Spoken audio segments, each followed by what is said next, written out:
बौद्ध धम्माचे प्रवर्तक तथागत भगवान गौतम बुद्ध, बौद्ध धम्माला अजरामर करणारा प्रियदर्शी राजा धम्माशोक आणि भारतातील बौद्ध धम्माचे पुनरुज्जीवक विश्वरत्न बोधिसत्व डॉक्टर बाबासाहेब आंबेडकर या महापुरुषांच्या विचार, स्मृती व कार्याला विनम्र अभिवादन। उपस्थित धम्मबंधू भगिनी आणि धम्मसंहिता यूट्यूब चॅनलवर हा कार्यक्रम पाहणाऱ्या व ऐकणाऱ्या सर्व धम्मबंधू भगिनींना माझा सप्रेम जय भीम, नमो बुद्धाय। मातोश्री रमाबाई यांच्या पुण्यतिथीनिमित्त प्रथमतः विनम्र अभिवादन करतो आणि कोटी कोटी प्रणाम करतो। डॉक्टर बाबासाहेब आंबेडकर निर्मित दी बुद्धा अँड हिज धम्मा ग्रंथ प्रबोधन पर्व आपण सुरू केला आहे। त्या उपक्रमाचा उद्देश अथवा संदेश हा प्रथम मी तुमच्या समोर विदित करतो। 14 ऑक्टोबर 1956 रोजी डॉक्टर बाबासाहेब आंबेडकर यांनी भारतात बौद्ध धम्माचे पुनरुज्जीवन केले। पुनरुज्जीवित धम्माच्या प्रवासासाठी 22 प्रतिज्ञा आणि बुद्ध आणि कार्ल मार्क्स प्राचीन भारतातील क्रांती व आणि प्रतिक्रांती व दी बुद्धा अँड हिज धम्मा या 3 ग्रंथांचा संच दिला। प्रतिज्ञा व 3 ग्रंथाच्या संचावर आधारित त्यांनी बौद्ध संस्कृती म्हणजेच बौद्ध जीवन पद्धती अथवा आचारसंहिता बनवण्याचे जाहीर केले होते। परंतु धम्मदीक्षेनंतर अवघ्या 53 दिवसात महापरिनिर्वाण झाल्यामुळे हे काम होऊ शकले नाही। बाबासाहेबांनंतरही हे प्रयत्न झाले परंतु ते यशस्वी झाले नाहीत। अनुशासनाशिवाय धम्म प्रवास सुरू आहे। परिणामी समाज दिशाहीन, स्वैराचारी आणि वाद व विपर्यासात्मक जीवनात अडकून गेला आहे। डॉक्टर बाबासाहेब आंबेडकर पुनरुज्जीवित धम्माच्या विकासासाठी त्यांनी दिलेल्या प्रतिज्ञा व 3 ग्रंथाच्या संचावर आधारित बौद्ध संस्कृती म्हणजेच बौद्ध जीवन पद्धती अथवा बौद्ध आचारसंहिता निर्माण होण्याची आवश्यकता आहे।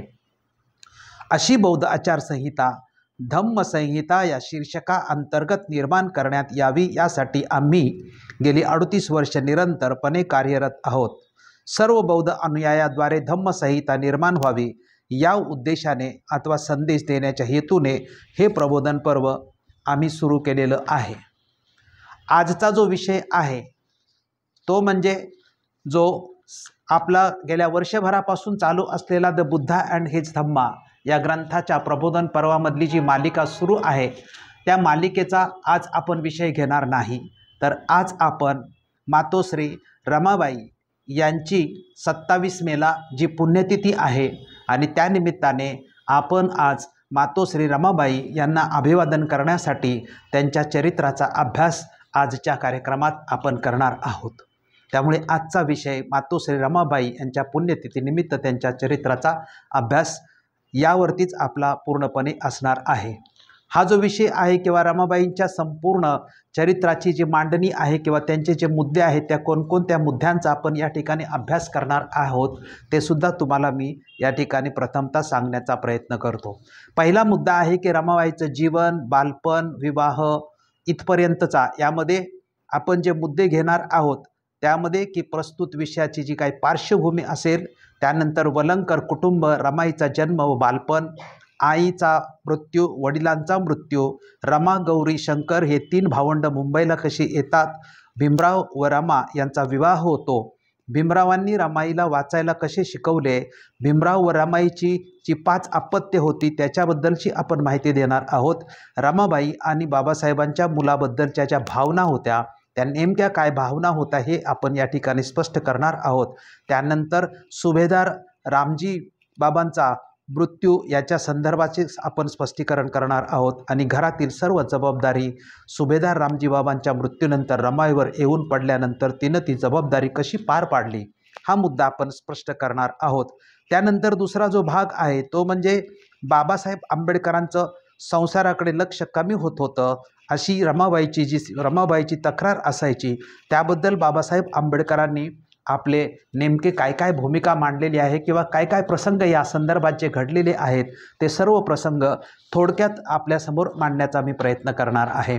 त्यानंतर तिसरा जो मुद्दा आहे किंवा तिसरा मी भाग केलेला आहे तो म्हणजे की रमाईला सातत्याने शेवटच्या क्षणापर्यंत डॉक्टर बाबासाहेब आंबेडकरांच्या जीविताची सातत्याने चिंता असायची आणि रात्रंदिवस रमाई चिंता करायची बाबासाहेब आंबेडकरांची।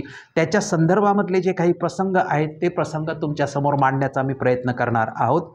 चौथा जो भाग आहे तो शेवटचा भाग म्हणजे रमाबाईचं निधन, अंत्ययात्रा, शोकसभा, नंतर भैयासाहेब आंबेडकरांच्या रमाबाईंच्या संदर्भामधल्या आपल्या मातोश्री संदर्भातल्या आठवणी आणि डॉक्टर बाबासाहेब आंबेडकरांनी रमाईची आठवण कायम स्वरूपी कशा अर्थाने केलेली आहे आणि थॉट्स ऑन पाकिस्तान यामध्ये डॉक्टर बाबासाहेब आंबेडकरांनी या ग्रंथाला हा ग्रंथ हा पूर्णपणे मातोश्री रमाबाई यांना समर्पित केलेला आहे त्या संदर्भाचं आपण स्पष्टीकरण करणार आहोत।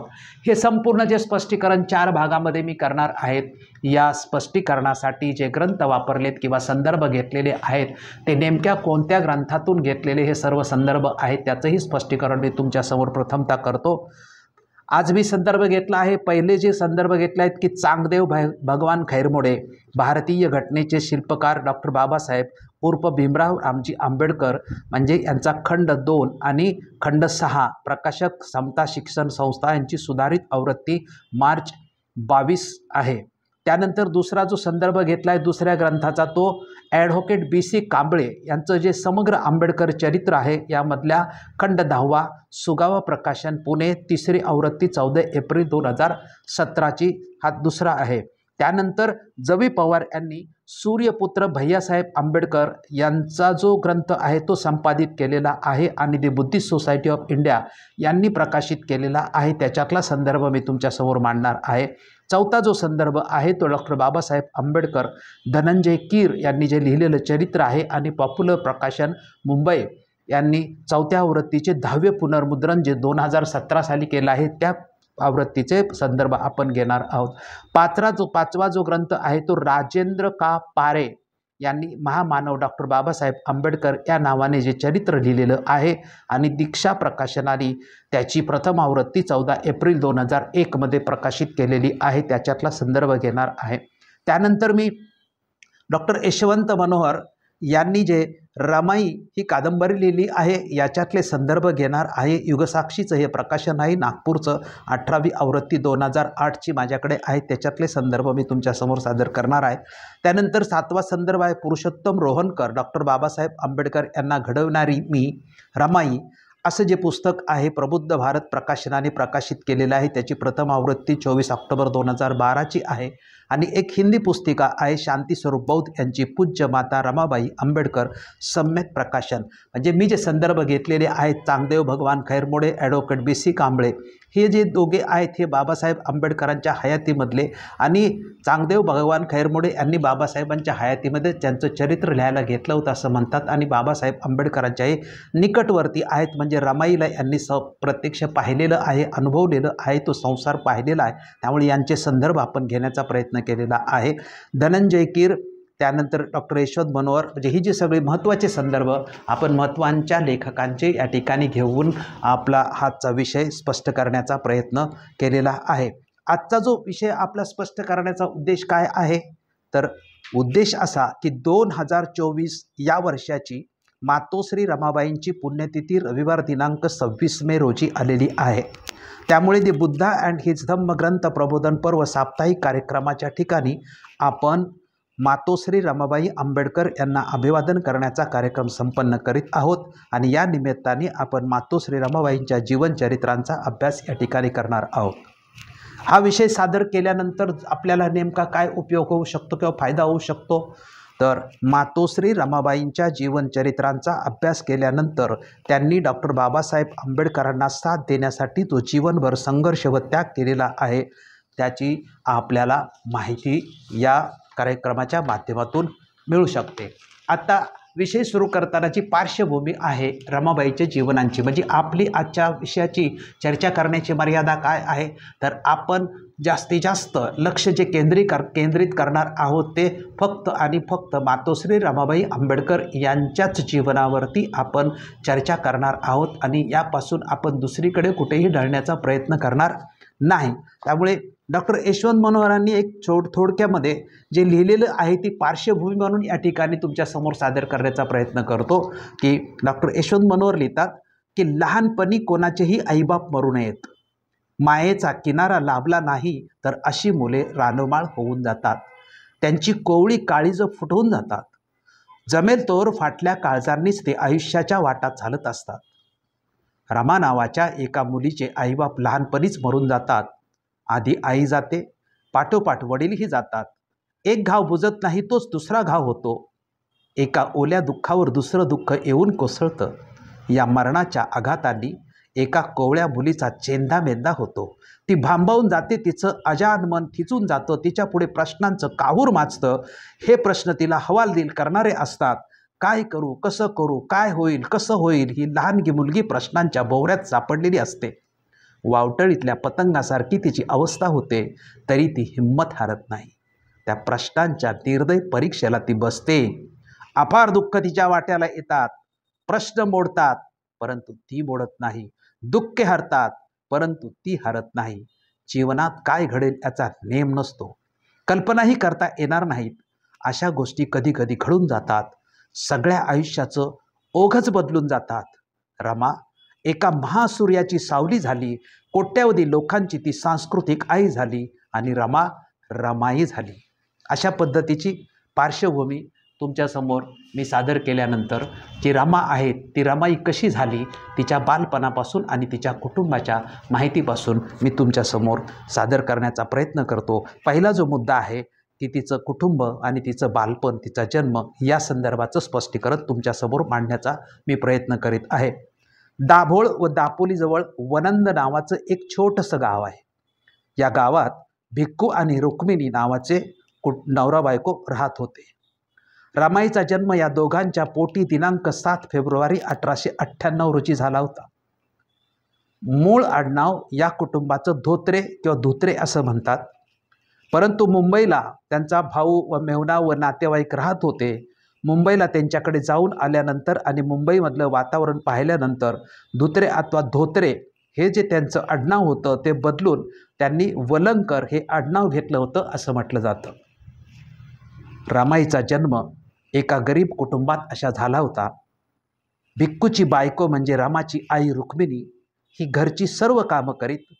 गोवऱ्या वेचून आणणं, स्वयंपाकासाठी इंधन आणणं, शेण आणणं, शेणाच्या गोवऱ्या थापणं आणि मोलमजुरीची इतरही छोटी मोठी कामं करणं अशी रुक्मिणीची म्हणजे रामाच्या आईची कामं होती. भिक्कू म्हणजे रामाचे वडील दाभोळ बंदरात कामाला जात असे.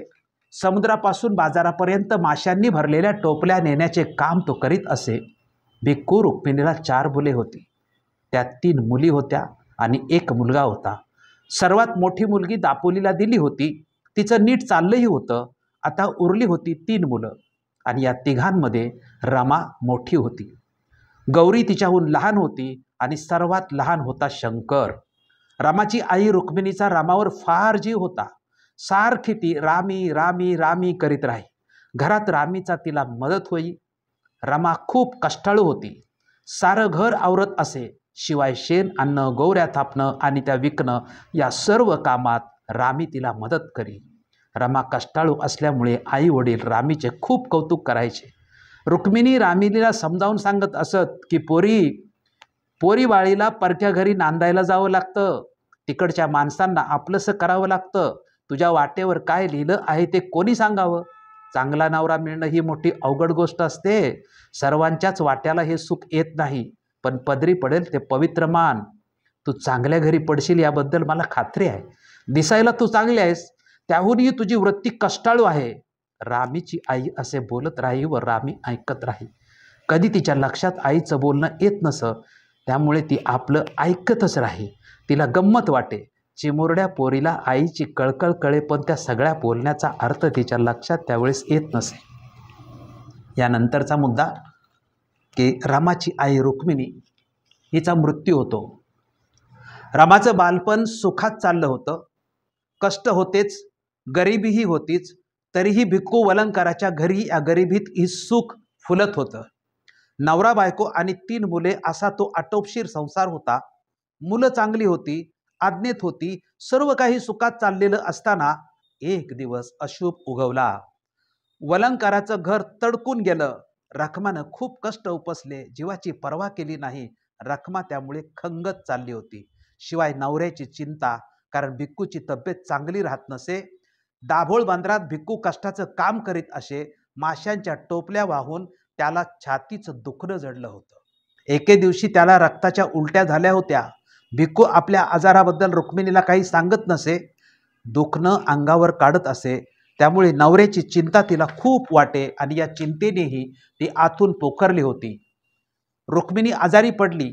गावठी औषध पाण्याने तिला आराम पडला नाही आणि शेवटी एके दिवशी रुक्मिणीने घरची सर्व मंडळी हजर असताना शेवटचा श्वास सोडला आणि रमा आईविना पोरकी झाली.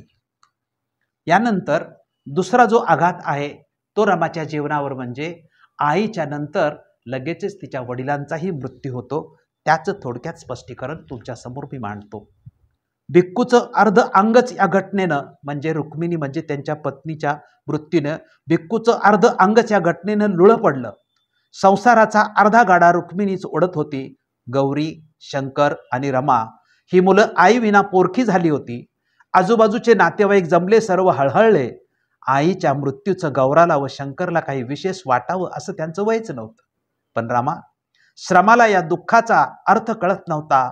आईची उणीव आता तिलाच जास्त जाणवणार होती, कारण ती तिला भरून काढायची होती. रमाला आपल्या बापाची आई व्हायचं होतं, आपल्या 2 लहान भावंडाची आई व्हायचं होतं. रमानं स्वतःची आसव पुसली. तिला पोरक करणाऱ्या या मरणाचा परिचय करून घेऊन रमा पुढची वाट चालू लागली. रमानं भिक्कूला हिंमत दिली, पण भिक्कू आतूनच खपला होता. त्याला छातीचा आजार होता. तो आजार त्याच्या अंगात चांगलाच मुरला होता. आता बायकोच्या मृत्यूनं तो आतून फाटला होता. त्याच्यावर कोसळलेलं दुःख तो आपल्या दुबळ्या हृदयाने पेलूच शकला नाही. त्याच्या पायातलं बळ गेलं होतं. एक दिवस त्याची प्रकृती हाताबाहेर गेली. छातीत कळा येऊ लागल्या. त्यानं मुलांना जवळ बोलवलं. रामी मोठी होती. छातीत येणाऱ्या कळांना चुकवून भिक्कू बोलत होता. रामीला शेवटचं काही सांगू पाहत होता. वाचा अडकळत होती. भिक्कू रामूला सांगू पाहत होता, रामी बेटा, तुझ्या आईने आम्हाला तुझ्यावर सोपवलं. आता या 2 लहान जीवांना मी तुझ्यावर सोपवून जातो. त्यांना सांभाळ. त्यांना आई बाप आठवू देऊ नकोस. कालपर्यंत तू त्यांची आई होतीस, आता तूच त्यांचा बाप व्हायचं. वाईट वाटतं रामी, पण इलाज नाही. सांभाळ रामी बेटा, सांभाळ. भिक्कूने रामीचा हात हाती घेतला आणि तिन्ही मुलाकडे पाहिले आणि डोळे मिटले. यावेळी रामीला रडू आलेच नाही. सगळे हळहळत होते. रामी सुन्न झाली होती. या 2 मरणांनी तिला अंतर्मुख केलं. रामी आता प्रौढ झाली. आई बापा विना पोरकी रामू एवढंच म्हणाली, लहानपणी कोणाचेही आई बाप मरू नयेत. आणि तिने आपले तोंड आपल्या दोन्ही हातांच्या तळव्याने झाकून घेतलं. आई वडिलांच्या मृत्यूने तिचं जगणं मारून टाकलं होतं. तिला नवजीवन दिलं होतं. नवी समज दिली होती. अल्पवयात ती प्रौढ झाली होती. आई वडिलांना अंतरलेली मुलं अधिकच जबाबदार होतात असं म्हटलं जातं. हे म्हणणं खरं असेल ही नसेल ही, पण रामी जबाबदार झाली होती. आई वडिलांच्या मृत्यूनं जणू तिचं बालपण झडपून गेलं होतं. रमा ही बालपण हरवलेली मुलगी आहे. यानंतर ही जी आई बाविना पोरकी झालेली 3 मुलं म्हणजे मोठी रमा, त्यानंतर गौरी आणि लहान शंकर, अशी तिन्ही मुलं मुंबईला येतात. आणि मुंबईला कशा पद्धतीने येतात, त्यांना कोण आणतं आणि इथं त्यांची परिस्थिती कशा पद्धतीने होतं याचं स्पष्टीकरण तुमच्यासमोर मांडण्याचा मी प्रयत्न करणार आहे. मुंबईला भिक्कूचा भाऊ म्हणजे रमाच्या वडिलांचा भाऊ राहत होता. तो भिक्कूच्या मृत्यूचं कळताच धावपळ करीत आला. रुक्मिणीचा भाऊही मुंबईला राहत होता. त्याचं नाव गोविंदपूरकर. ते 116च्या पलटणीत हवालदार होते. निवृत्त झाले होते. बहिणीच्या यजमानाची माहिती मिळताच तेही आले. भिक्कूचा भाऊ व रुक्मिणीचा भाऊ दोघेही मुंबईला बायखेळ्याला मार्केटजवळ राहत होते. ते दोघेही भिक्कू आणि रुक्मिणीच्या मुलासंबंधी विचार करायला बसले व भिक्कूचा भाऊ म्हणाला, या मुलांना आपण मुंबईला घेऊन जाऊ. त्यांच्यासाठी आता या वनन गावात छतही राहिलेलं नाही आणि भिंतीही उरलेल्या नाही. आपण यांना आपलीच मुलं समजू. भिक्कूच्या अंत्यक्रियेनंतर ते दोघेही वननगावला 4-5 दिवस राहिले. सर्व गोष्टींची सोय लावली आणि मुलांना घेऊन मुंबईला जायला निघाले. रामा काका मामाकडे मुंबईला निघाली होती. ही वाट तिला कुठं घेऊन चालली होती? भवितव्यानं तिच्या आयुष्यात काय वाढून ठेवलं होतं? ती सुखी होणार होती की दुःखी होणार होती? ती प्रश्नांपुढे हरणार होती की जिंकणार होती? तिच्या पावलांपुढे अंधार अधिक गडक होणार होता की तो पार मरून जाणार होता? काय घडणार होतं तिच्या आयुष्यात? जे जगावेगळं घडणार होतं त्याची यावेळी कोणालाही कल्पना करता येणं शक्यच नव्हतं. प्रश्नही भावी काळाच्या मुठीत बंद होते. रमा निघाली होती. तिची पावलं तिला घेऊन चालली होती. कुठं? कोणत्या शिखराकडे घेऊन चालली होती? काका आणि मामा यांच्या सोबत रमा मुंबईला आली. सोबत गौरी व शंकर होताच. रमाचे काका आणि मामा दोघेही भायखळ्याच्या मार्केट जवळील चाळीत राहत असत. काका लाकडाच्या वखारीत लाकडं फोडण्याचे काम करीत तर मामा एका सोसायटीत कामाला. भायखळ्याच्या ह्या चाळीत रमा राहत होती. या पोरक्यांना सर्वांनी माया दिली. चुलता चुलती, मामा मामी आणि त्यांची मुलं या सर्वांनीच रमाला आणि तिच्या भावंडांना परक मानलं नाही. रमा वाढत होती. ती सर्वांनाच गोड वाटत होती. सर्वांना तिच्याबद्दल आपुलकी वाटत होते. याला कारण होतं की तिचा स्वभाव. मुंबईला आल्यानंतर रमा मोठी झाली आणि मोठी झाल्यानंतर रमाच्या विवाहाचा प्रयत्न सुरू झाला आणि रमाचा विवाह एप्रिल 1908 मध्ये संपन्न होतो. हा मुंबईला आल्यानंतर रमाला स्थळ शोधणं, त्यानंतर भीमाला स्थळ, भीमरावांना स्थळ शोधणं, त्यामुळे रमाकडचे काका काकी आणि मामा मामी आणि भीमरावांच्याकडचे सुभेदार रामजी या दोघांच्याही माध्यमातून रामाचं स्थळ पाहणं आणि ते स्थळ निश्चित कशा पद्धतीने केलं आणि हा विवाह कसा संपन्न झाला याची थोडक्यामध्ये माहिती तुमच्यासमोर मांडण्याचा मी प्रयत्न करीत आहे. काका मामांची विवाहाबाबत विचार व मुलांचा शोध. म्हणजे रमा मुंबईला आल्यानंतर बघता बघता 1908 साल उजाडलं. रमा 9 वर्षाची झाली. त्या काळच्या रिवाजाप्रमाणे तिच्या लग्नाचं वय झालं होतं. वलंकर काका आणि गोविंदपूरकर मामा यांच्या डोक्यात तिच्या लग्नाचे विचार घोळू लागले. चांगला पाहणी देखणीतला मुलगा मिळाला पाहिजे यासाठी ते प्रयत्न करू लागले होते. रमा सोज्वळ होती, अत्यंत शांत वृत्तीची होती. एखाद्या सुस्वभावी लग्न लावून द्यावे हा विचार त्यांच्या मनात एरझारा घालू लागला होता. पण मनासारखं काही जुळून मात्र येत नव्हतं. प्रयत्न सातत्याने चालूच होते. दुसऱ्या बाजूला सुभेदार रामजीचा भीमाचा लग्नाचा विचार व मुलींचा शोध कशा पद्धतीने सुरू होता याची माहिती थोडक्यात. इकडे रामजी सुभेदारांचा मुलगा भीमराव 9व्या वर्गात शिकत होता. रामजी सुभेदार मुंबईतच लोअर परळच्या डबक चाळीत राहत होते. एकाच खोलीचं घर होतं. या एका खोलीतच सर्व व्यवहार चालत. इथे सुभेदारांचा लाडका भीमराव अभ्यास करीत असे. तो बळकट शरीराचा आणि सुंदर मुलगा भराभर पास होत चालला होता. परळच्या या डबक चाळीतील सर्वांचे डोळे भीमरावांकडे लागले होते. या मुलाच्या लहानपणापासून सुभेदारांचा या मुलावर विशेषच लोभ होता. काय कोणास ठाऊक, पण या मुलात काही वेगळं पाणी आहे असं त्यांना वाटे. तो 5 वर्षाचा असताना त्याची आई मरण पावली होती. त्यामुळे सुभेदाराची मोठी बहीण मीराबाई त्यांच्यावर विशेष माया करीत असे. त्यांच्या रूपाचं, त्यांच्या चालण्या बोलण्याचं तिला खूप कौतुक वाटे. आपला भाचा तिला वाघ वाटे. भीमराव आता अंगानेही भरत चालला होता. 9वीचं वर्ष संपत आलं होतं.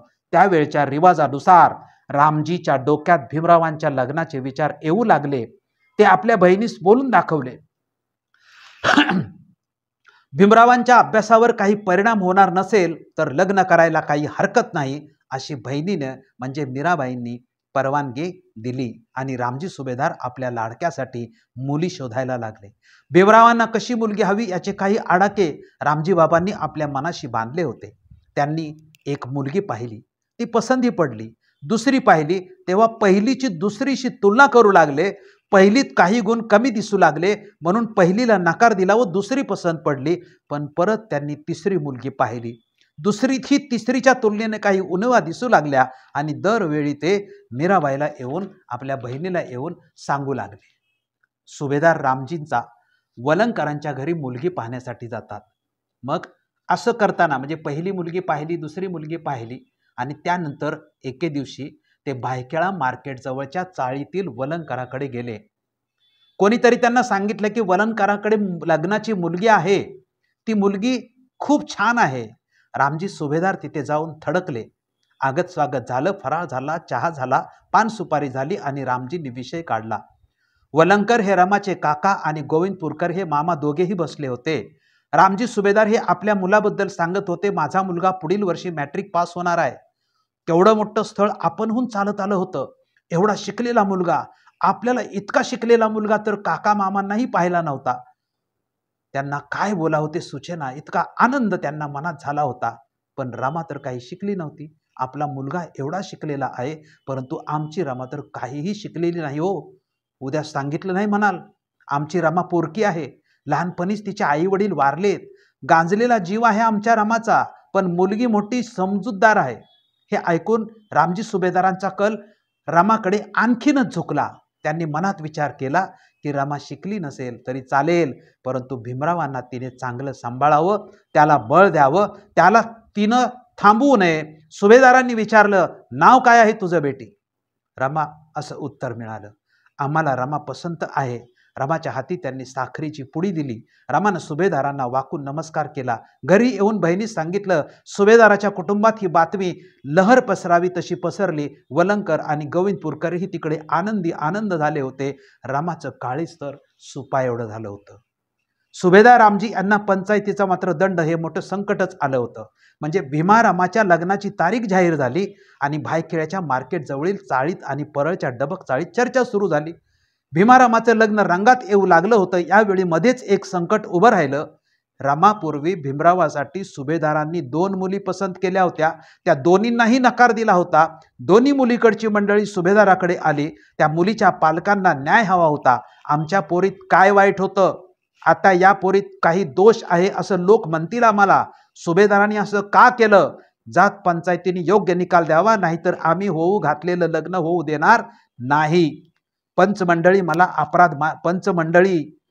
तुमचा अपराध मान्य आहे, परंतु कुठली उणीव मुलीमध्ये होती म्हणून मी नकार दिला नाही. पण वलंकराची रमा अनाथ आहे, दुःखानं गांजलेली आहे, म्हणून तिच्याकडे माझा कल झुकलेला आहे. मी रमाला पसंत केलं त्याचं हे कारण आहे. पंच जो दंड सांगतील तो मी भरेन, पण माझ्या हेतूविषयी आपण गैरसमज करून घेऊ नये हीच माझी विनंती आपणास आहे. सुभेदारांनी दंड भरला. मुलीच्या लग्नाचं पक्क झालं. ठरलेल्या तारखेकडे भीमारामाचं लग्न सरकू लागलं. लग्नाचा दिवस येऊन टेपला. लग्नाचं स्थळ होतं भायखळ्याची बाजार ओळ. रमा नवरी झाली होती. दोन्हीकडील वराडी मंडळी बाजारात आली. भीमारामाचं लग्न झालं. वडील मंडळींनी आशीर्वाद दिला. भीमारामा चबुतऱ्यावर बसून होते. सर्वत्र आनंद होता. भीमाच्या नावाचं कुंकू रमानं लावलं होतं. रमा विवाहित झाली होती. आणखी एका नव्या वळणावर तिने आपलं पुढचं पाऊल पुढे टाकलेलं होतं. रमा सुभेदारांची सून झाली होती. वलंकर हे आडनाव बदलून ती आता आंबेडकर झाली होती. धनंजय कीर रमाबाईच्या लग्नाच्या संदर्भात लिहितात.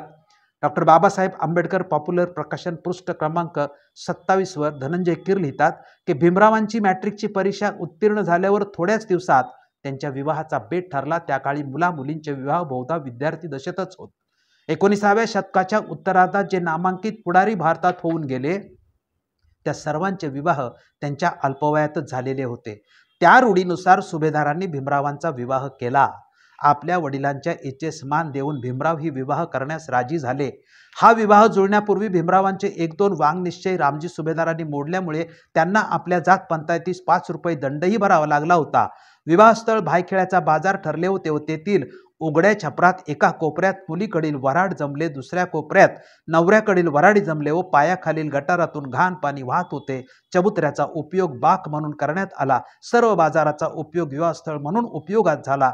लग्न कार्य आनंदात आणि उत्साहात पार पडले. सकाळी बाजारात कोळणी येण्यापूर्वी वराड घरी परतलं. विवाहासमयी भीमरावांचं वय 17 वर्षाचं व मुलीचं वय 9 वर्षाचं होतं. मुलीचे सासरचे नाव रमाबाई असे ठेवण्यात आले. मुलगी वयाने लहान पण स्वभावाने शांत आणि सुस्वभावी होती. ती गरीब पण सच्चील घराण्यातील असून आपल्या बापाची ती धाकटी मुलगी होती. तिचा बाप भिक्कू धोत्रे हा दाभोळ जवळील वरणगावचा. तो दाभोळ बंदरावर हमाली करीत असे. तिच्या लहानपणीच आई बाप निवर्तले होते. तिने तिच्या भावंडाचे पालन पोषण लिहिले आहे, परंतु उच्चारताना आडनाव मात्र त्यांचे धोत्रेऐवजी वलंकर होते. एप्रिल 1908 रोजी म्हणजे सुभेदारांनी भीमरावांचा विवाह दापोली येथील भिक्कू धोत्रे वलंकर यांची कन्या राणीबाई हिच्याशी लावून दिला. हा विवाह भायखळ्याच्या जुन्या भाजी मार्केटमध्ये बाजार बंद झाल्यानंतर रात्री उशिरा 10 वाजता उरकण्यात आला. लग्नानंतर सुभेदारांनी वधूचं नाव रमाबाई ठेवलं. जे वेगवेगळ्या पुस्तकामध्ये धनंजय कीर आणि डॉक्टर यशवंत मनोहर आणि खैर मोडे यांच्या पुस्तकातले हे संदर्भ एकत्र करून हा मी संपूर्ण प्रसंग तुमच्या समोर ठेवण्याचा प्रयत्न केलेला आहे. आता रमा शिकलेली नव्हती, पण रमा शिकलेली नव्हती तरीही रमा पत्र वाचायला लागली होती. रमा पुस्तक पण वाचायला लागली होती. कारण लग्नाच्या नंतर भीमरावांनी रमाला वाचायला शिकवलं होतं आणि वाचायला शिकवण्याचे त्यांनी रमाईला तयार करून तिला वाचायला यशस्वीपणे शिकवले होते। ही फार महत्त्वाची गोष्ट आहे, ती सुद्धा आपल्याला माहीत असण्याची आवश्यकता आहे, म्हणूनच या ठिकाणी ती स्पष्ट करतो। भीमरावांनी रमाला वाचायला शिकवलं होतं। भीमरावांच्या सत्कारात केळुस्कर गुरुजींनी, म्हणजे त्याचा प्रसंग कसा घडलाय तो बघा। भीमरावांच्या सत्कारात केळुस्कर गुरुजींनी बुद्धाचं चरित्र भीमरावांना भेट म्हणून दिलं होतं। भीमराव कॉलेजात गेले होते, सुभेदाराने ते हळूच पुस्तक काढलं। भीमराव ते पुस्तक फार जपून ठेवलं होतं। सुभेदारांनी रमाला बोलवलं आणि रमा इकडे ये बेटा। रमा आली सुभेदारांच्याकडे, पुढे शांतपणे उभे राहिली आणि सुभेदारांनी बुद्धाचं चरित्र रमाच्या हातात दिलं आणि तिच्या हाती सुभेदाराने ते पुस्तक दिले आणि म्हणाले की वाच रमा। त्यानंतर एक तासभर रमा ते पुस्तक सुभेदारांना वाचून दाखवत होती। असे दिवस जात होते, सुभेदारांचं घर बदलत होतं, वेगळा ऋतू घरात सुरू झाला होता। एके दिवशी या घरात एक नवीन जीव आला आणि 1912 सालातला डिसेंबर महिना होता। मग रमा आई झाली, भीमराव बाप झाला होता, सुभेदाराला नातू झाला होता आणि नाव त्याचं यशवंत ठेवलं होतं। यानंतर भीमराव व रमाईची 5 अपत्य झाली, म्हणजे 1912ला पहिला मुलगा झाला, त्यानंतर या दोघांना 5 अपत्य झाली। या 5 अपत्याची थोडक्यामध्ये माहिती तुमच्या समोर ठेवण्याचा प्रयत्न करतो। एकूण किती मुलं होती तर एकूण 5 मुलं होती। यशवंत, गंगाधर, रमेश, राजरत्न आणि इंदू, म्हणजे 4 मुलगे होते आणि 1 मुलगी होती। त्यामधील दोघांची फक्त आपल्याला जन्मतारीख मिळते, बाकीच्या तिघांची मात्र जन्मतारीख मिळत नाही। 12 डिसेंबर 1912 ही भीमराव रमाई या दाम्पत्याला जो पुत्ररत्न पहिला झाला त्याचं नाव यशवंत होतं। त्यानंतर जो दुसरा राजरत्न म्हणून त्यांचा जो पुत्र होता त्याच्या जन्माची तारीख 19 जून 1924 ही एका ठिकाणी लिहिली, तर दुसऱ्या ठिकाणी 15 जून 1926 लिहिली आहे। परंतु 19 जुलै 1926 रोजी राजरत्नाचा निमोनियाने मृत्यू झालेला आहे। हे मात्र दोन्ही तिन्ही संदर्भामध्ये तारीख मात्र ठेवलेली आहे। म्हणजे यशवंत आणि राजरत्न यांच्या जन्माची तारीख आणि मिळते आपल्याला, परंतु आपल्याला गंगाधर, रमेश आणि इंदू ही जी 3 मुलं आहेत, ही जी 3 मुलं लहान वयामध्येच मृत्यू पावलेली आहेत, त्यांची मात्र तारीख संदर्भ मला कुठे मिळालेला नाही। त्यानंतर ही जी 5 पैकी 4 जी त्यांची अपत्य होती, ही मृत्युमुखी पडली होती, त्याबद्दलच्या भावना अतिशय रमाईच्या आणि डॉक्टर बाबासाहेब आंबेडकरांच्या तीव्र होत्या आणि त्या किती तीव्र होत्या याचं थोडक्यात स्पष्टीकरण तुमच्या समोर मांडण्याचा मी प्रयत्न करतो। या भावना शब्दामध्ये मांडणं फार कठीण गोष्ट आहे।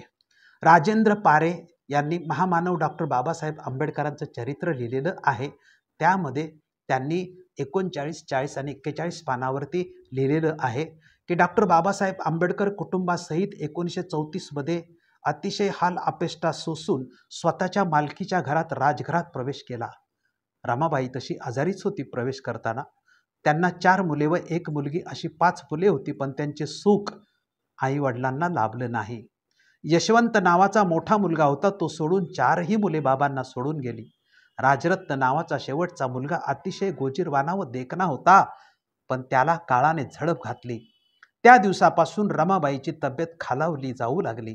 बाबासाहेबांचेही मन संसारातून उठले होते, समाजाच्या सेवेसाठी झोकून घेतले। ते नेहमी वरच्या मजल्यात वाचनालयात वेळ घालवत असत। सामाजिक कार्यात अडकल्याने आपल्या कुटुंबासाठी सुखसुविधा पुरेसा वेळही देऊ शकत नव्हते।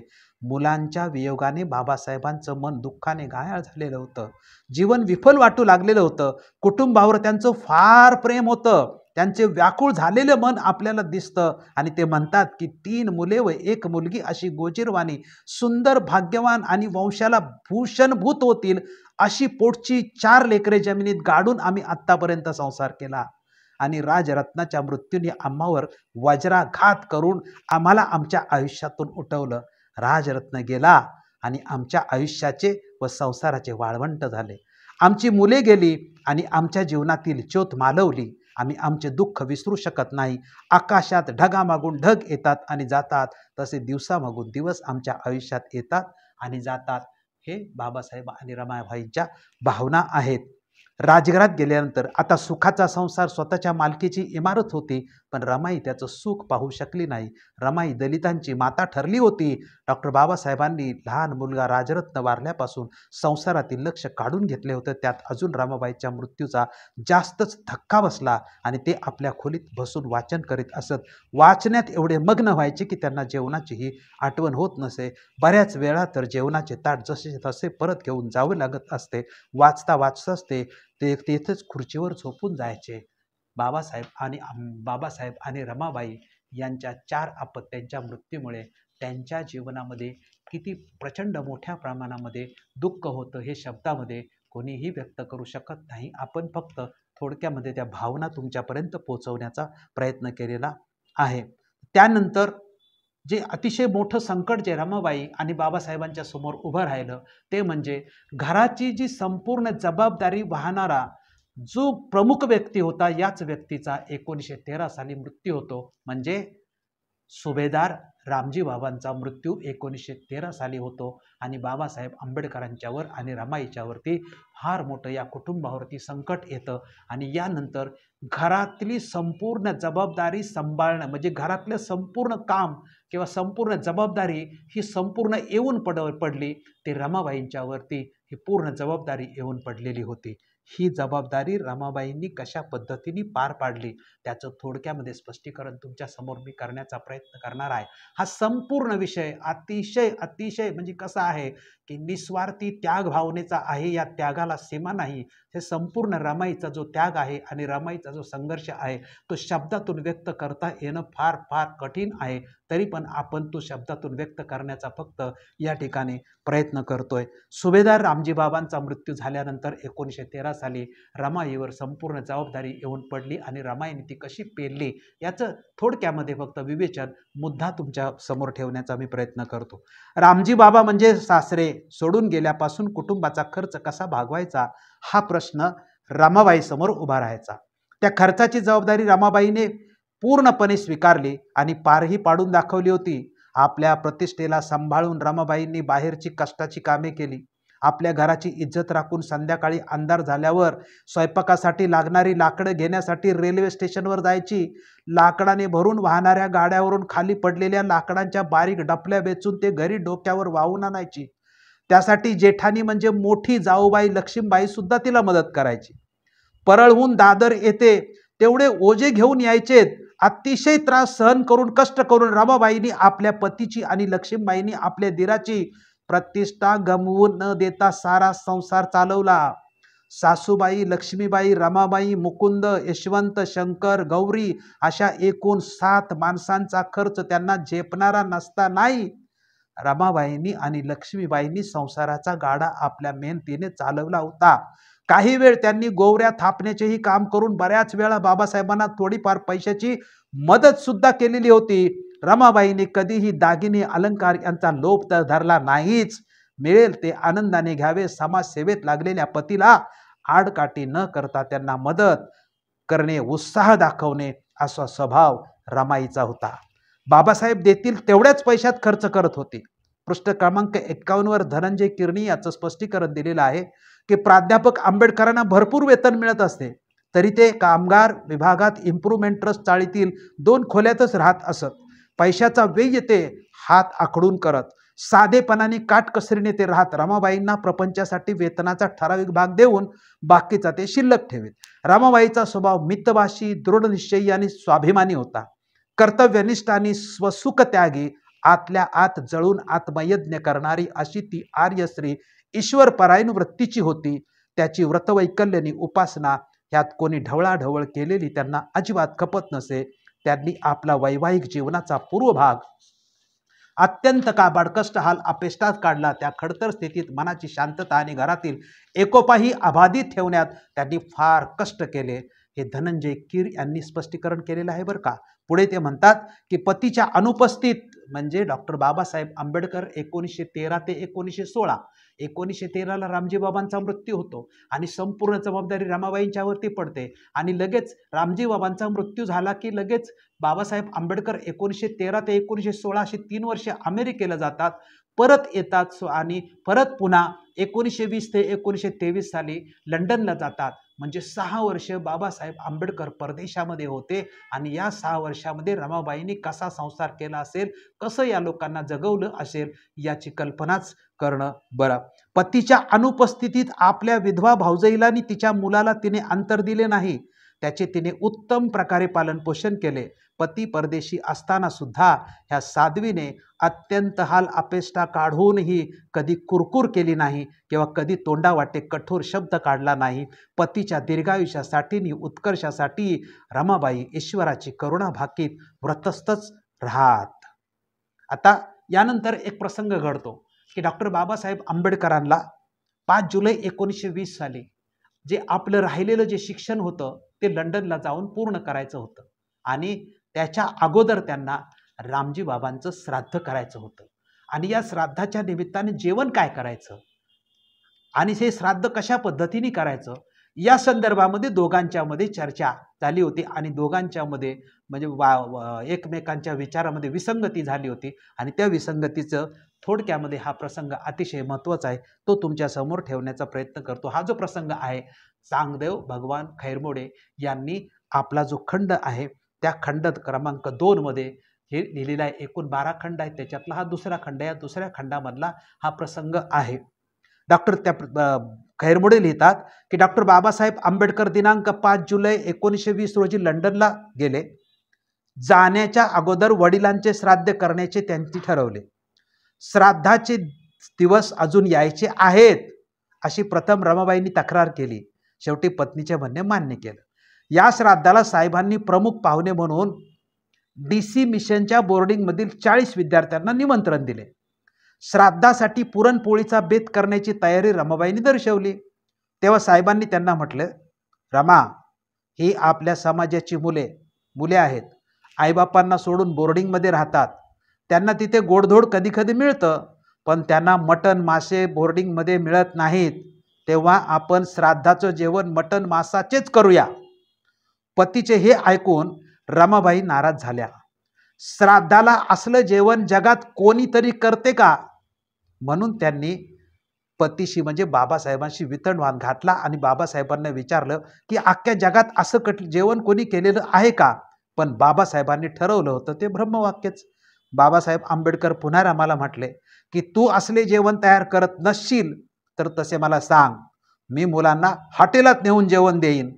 असे निर्वाणीचे पतीचे शब्द ऐकल्यानंतर रमाईची इच्छा पुरणपोळीची होती, पण अखेर पतीचा हट्ट पुरवला व 50 ते 60 मुलांना मटण मासाचं जेवण रमाईने रामजी बाबाच्या श्राद्धाच्या निमित्ताने केलं. इथपर्यंत आपण काय पाहिलं तर रमाईचा जन्म, रमाईचं कुटुंब, तिचे आई वडील, तिचं बालपण आणि तिचा विवाह आणि रामजी बाबाचा मृत्यू एवढ्या मुद्द्यांचा आपण विचार केला. आता यानंतर जी रमाबाईच्या बद्दलचे अनेक काही छोटे छोटे प्रसंग आहेत की जे डॉक्टर बाबासाहेब आंबेडकरांनी आणि रमाईच्या संदर्भामधले आहेत.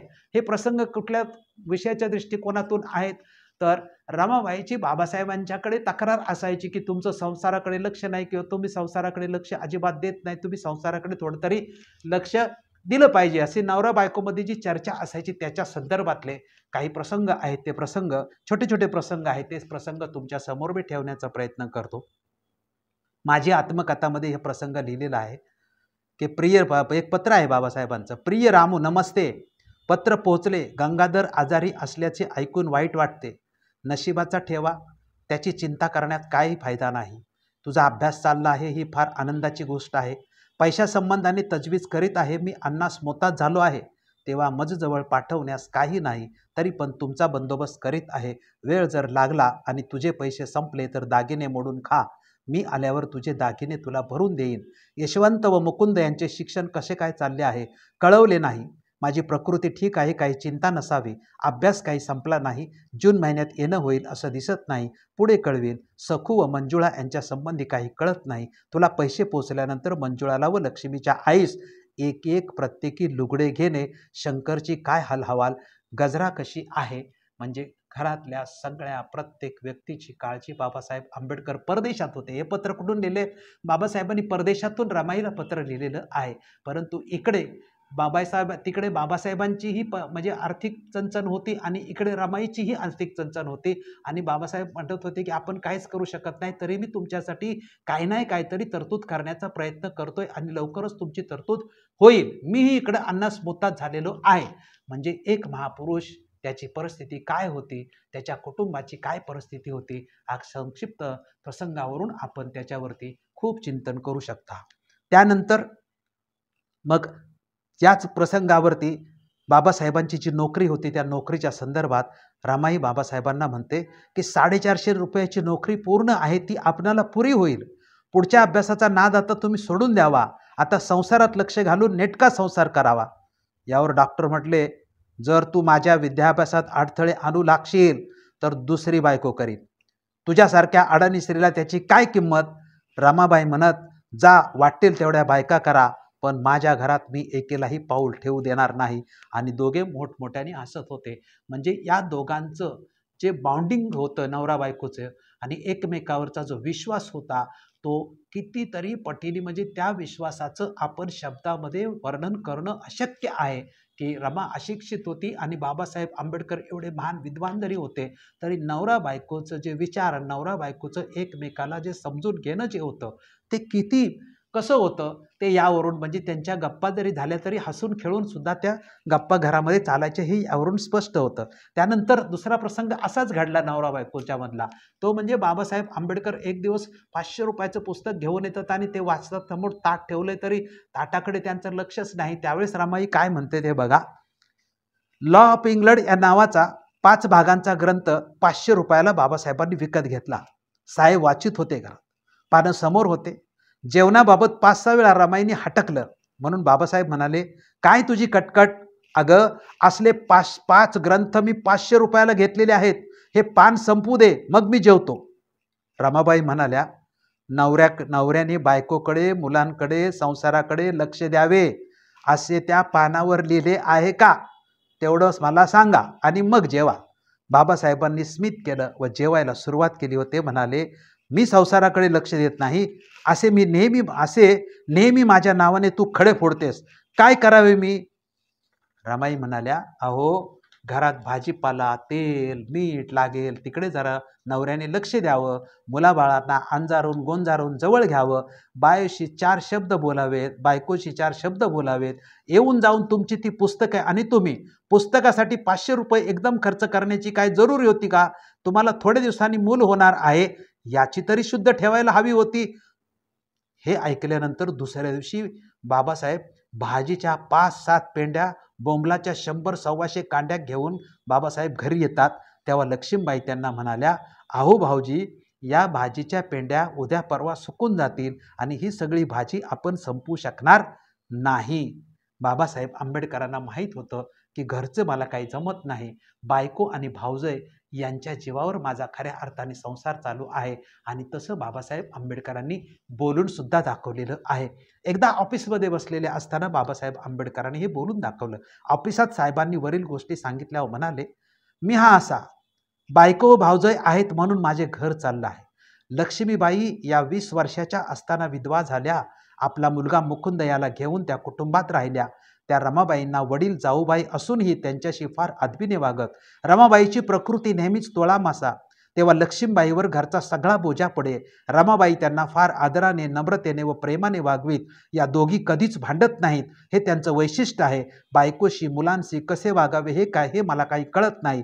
माझे पुस्तकाशी तर छान जुळतं, पण घरातलं मला काही जमत नाही. बायको आणि भाऊजय आहे म्हणून माझा संसार चाललेला आहे, नाहीतर माझं काही खरं नाही, असं बाबासाहेब आंबेडकर स्पष्टच म्हणायचे. अजून एक बाबासाहेब आंबेडकरांच्या बाबतीत आणि रमाईच्या बाबतीत प्रसंग घडला.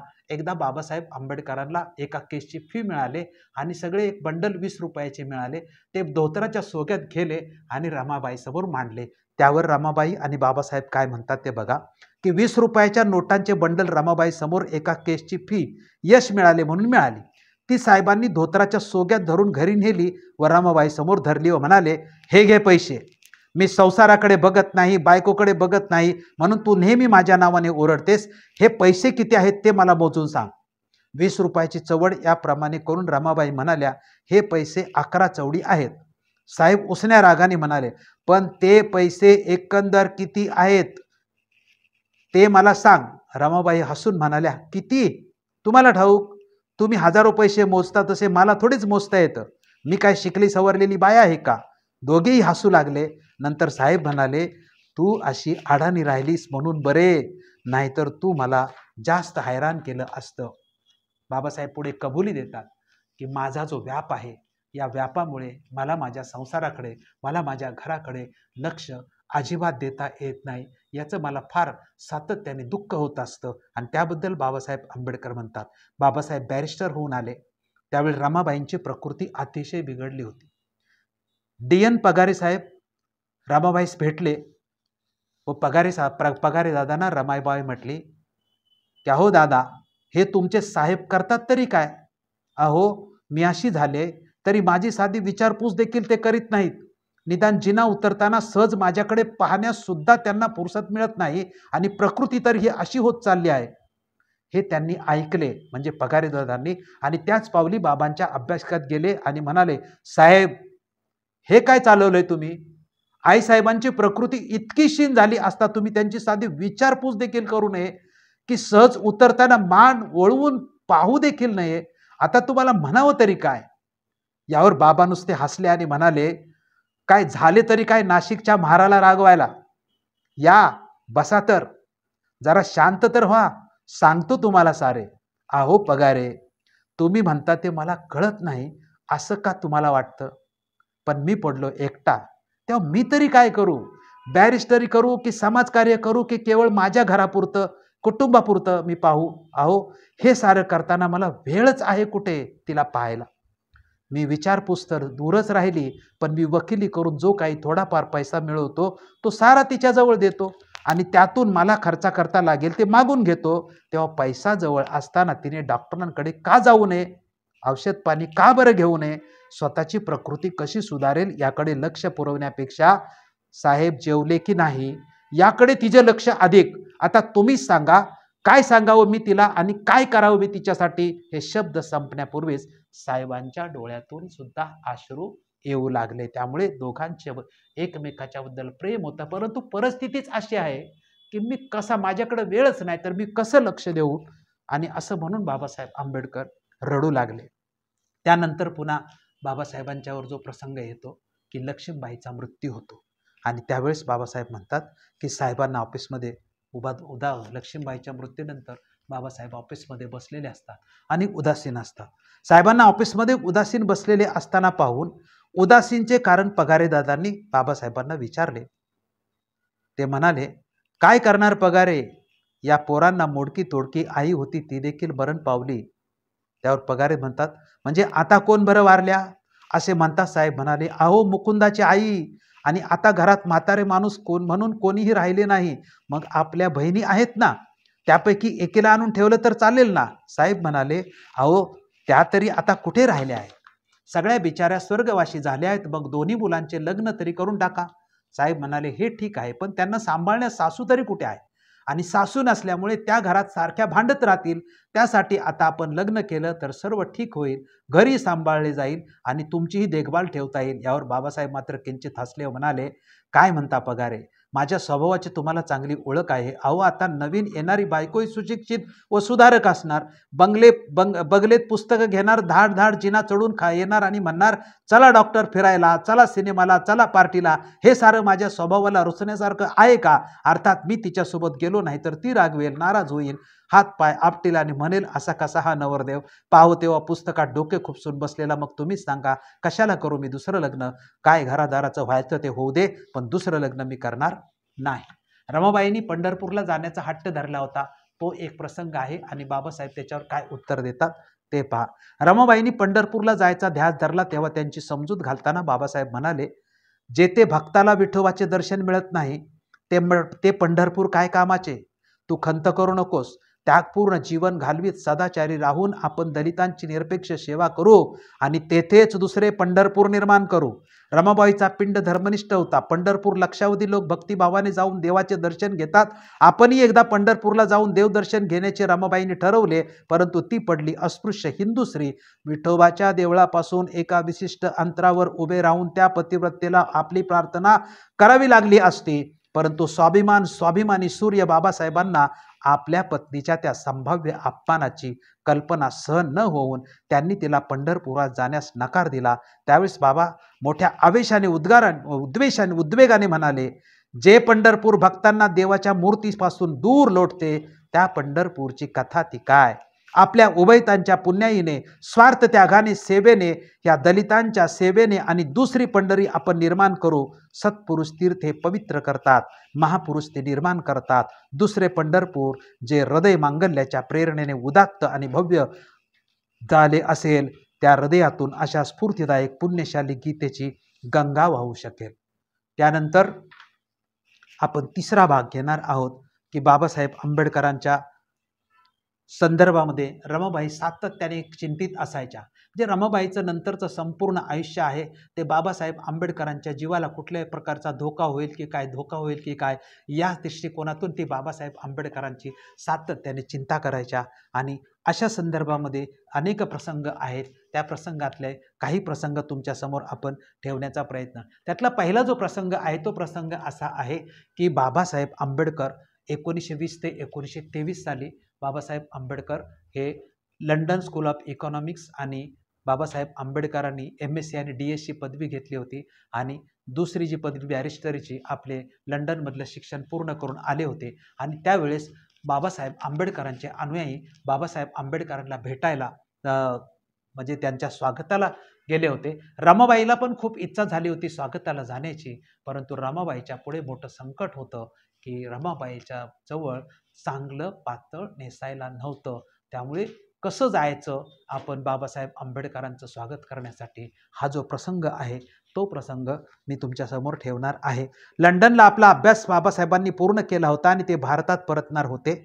त्यांच्या येण्याची चर्चा सुरू झाली होती. बाळाराम बाबासाहेबांचे वडील बंधू त्यांनी घरातील सर्वांना नवीन कपडे केले. बाबासाहेबांचे भारतात येणे हा आंबेडकर कुटुंबासाठी उत्साहाचा भाग होता.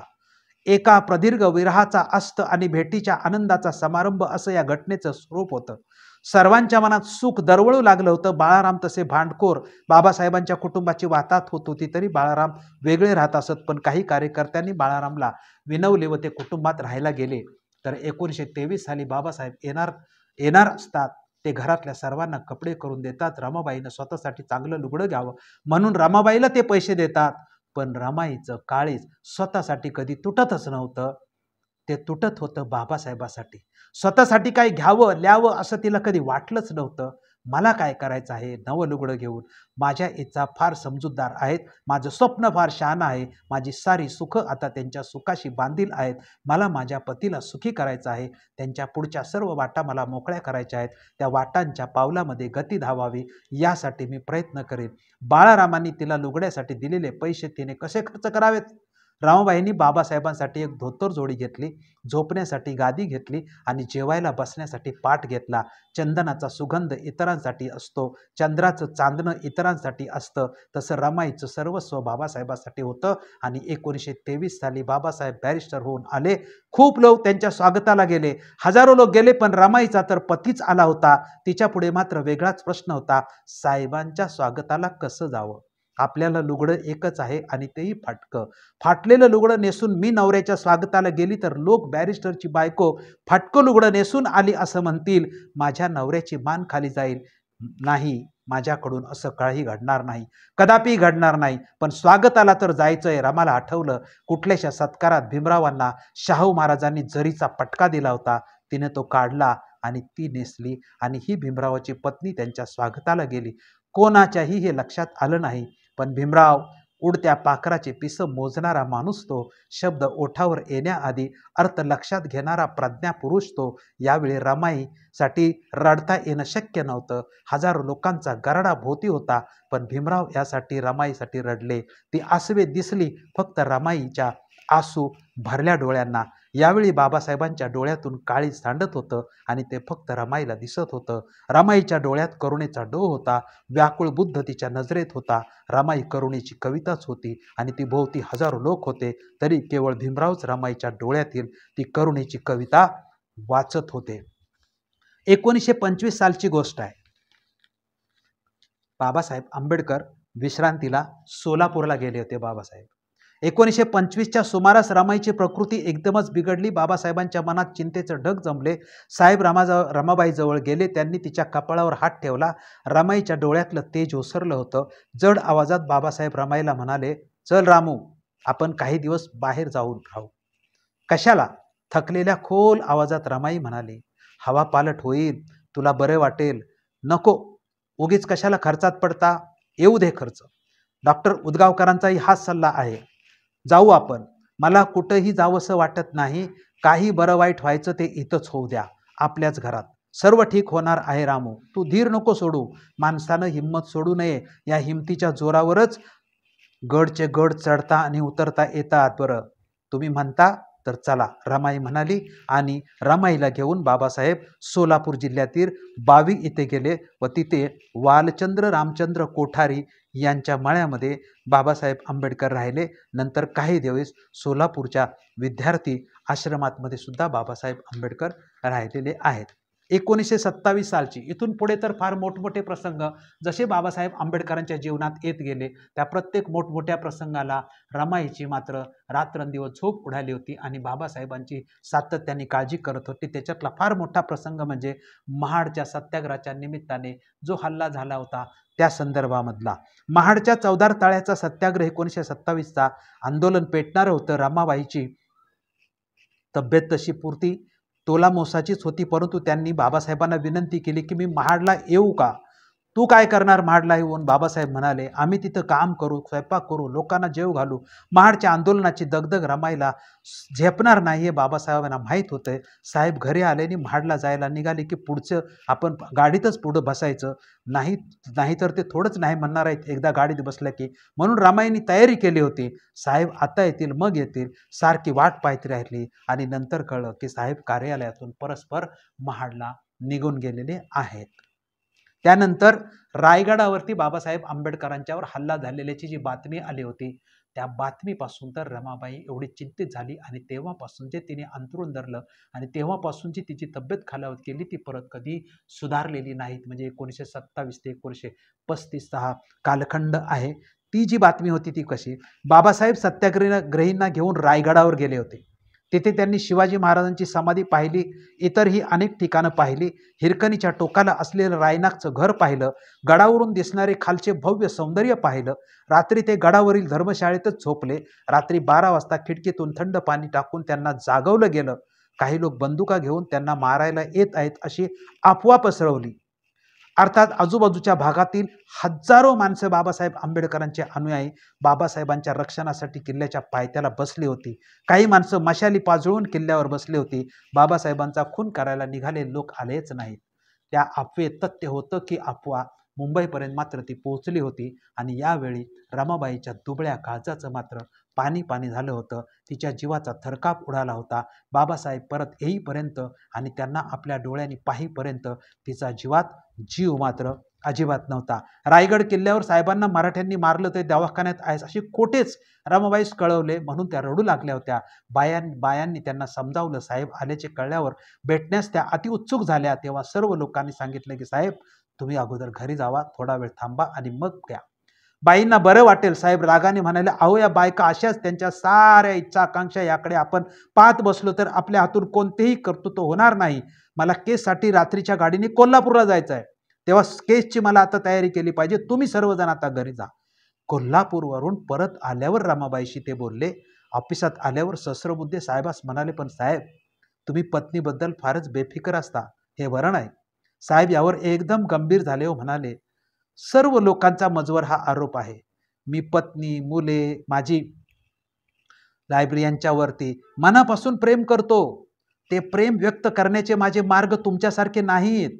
मी तुम्हाला निर्दय वाटतो हे साफ खोट आहे.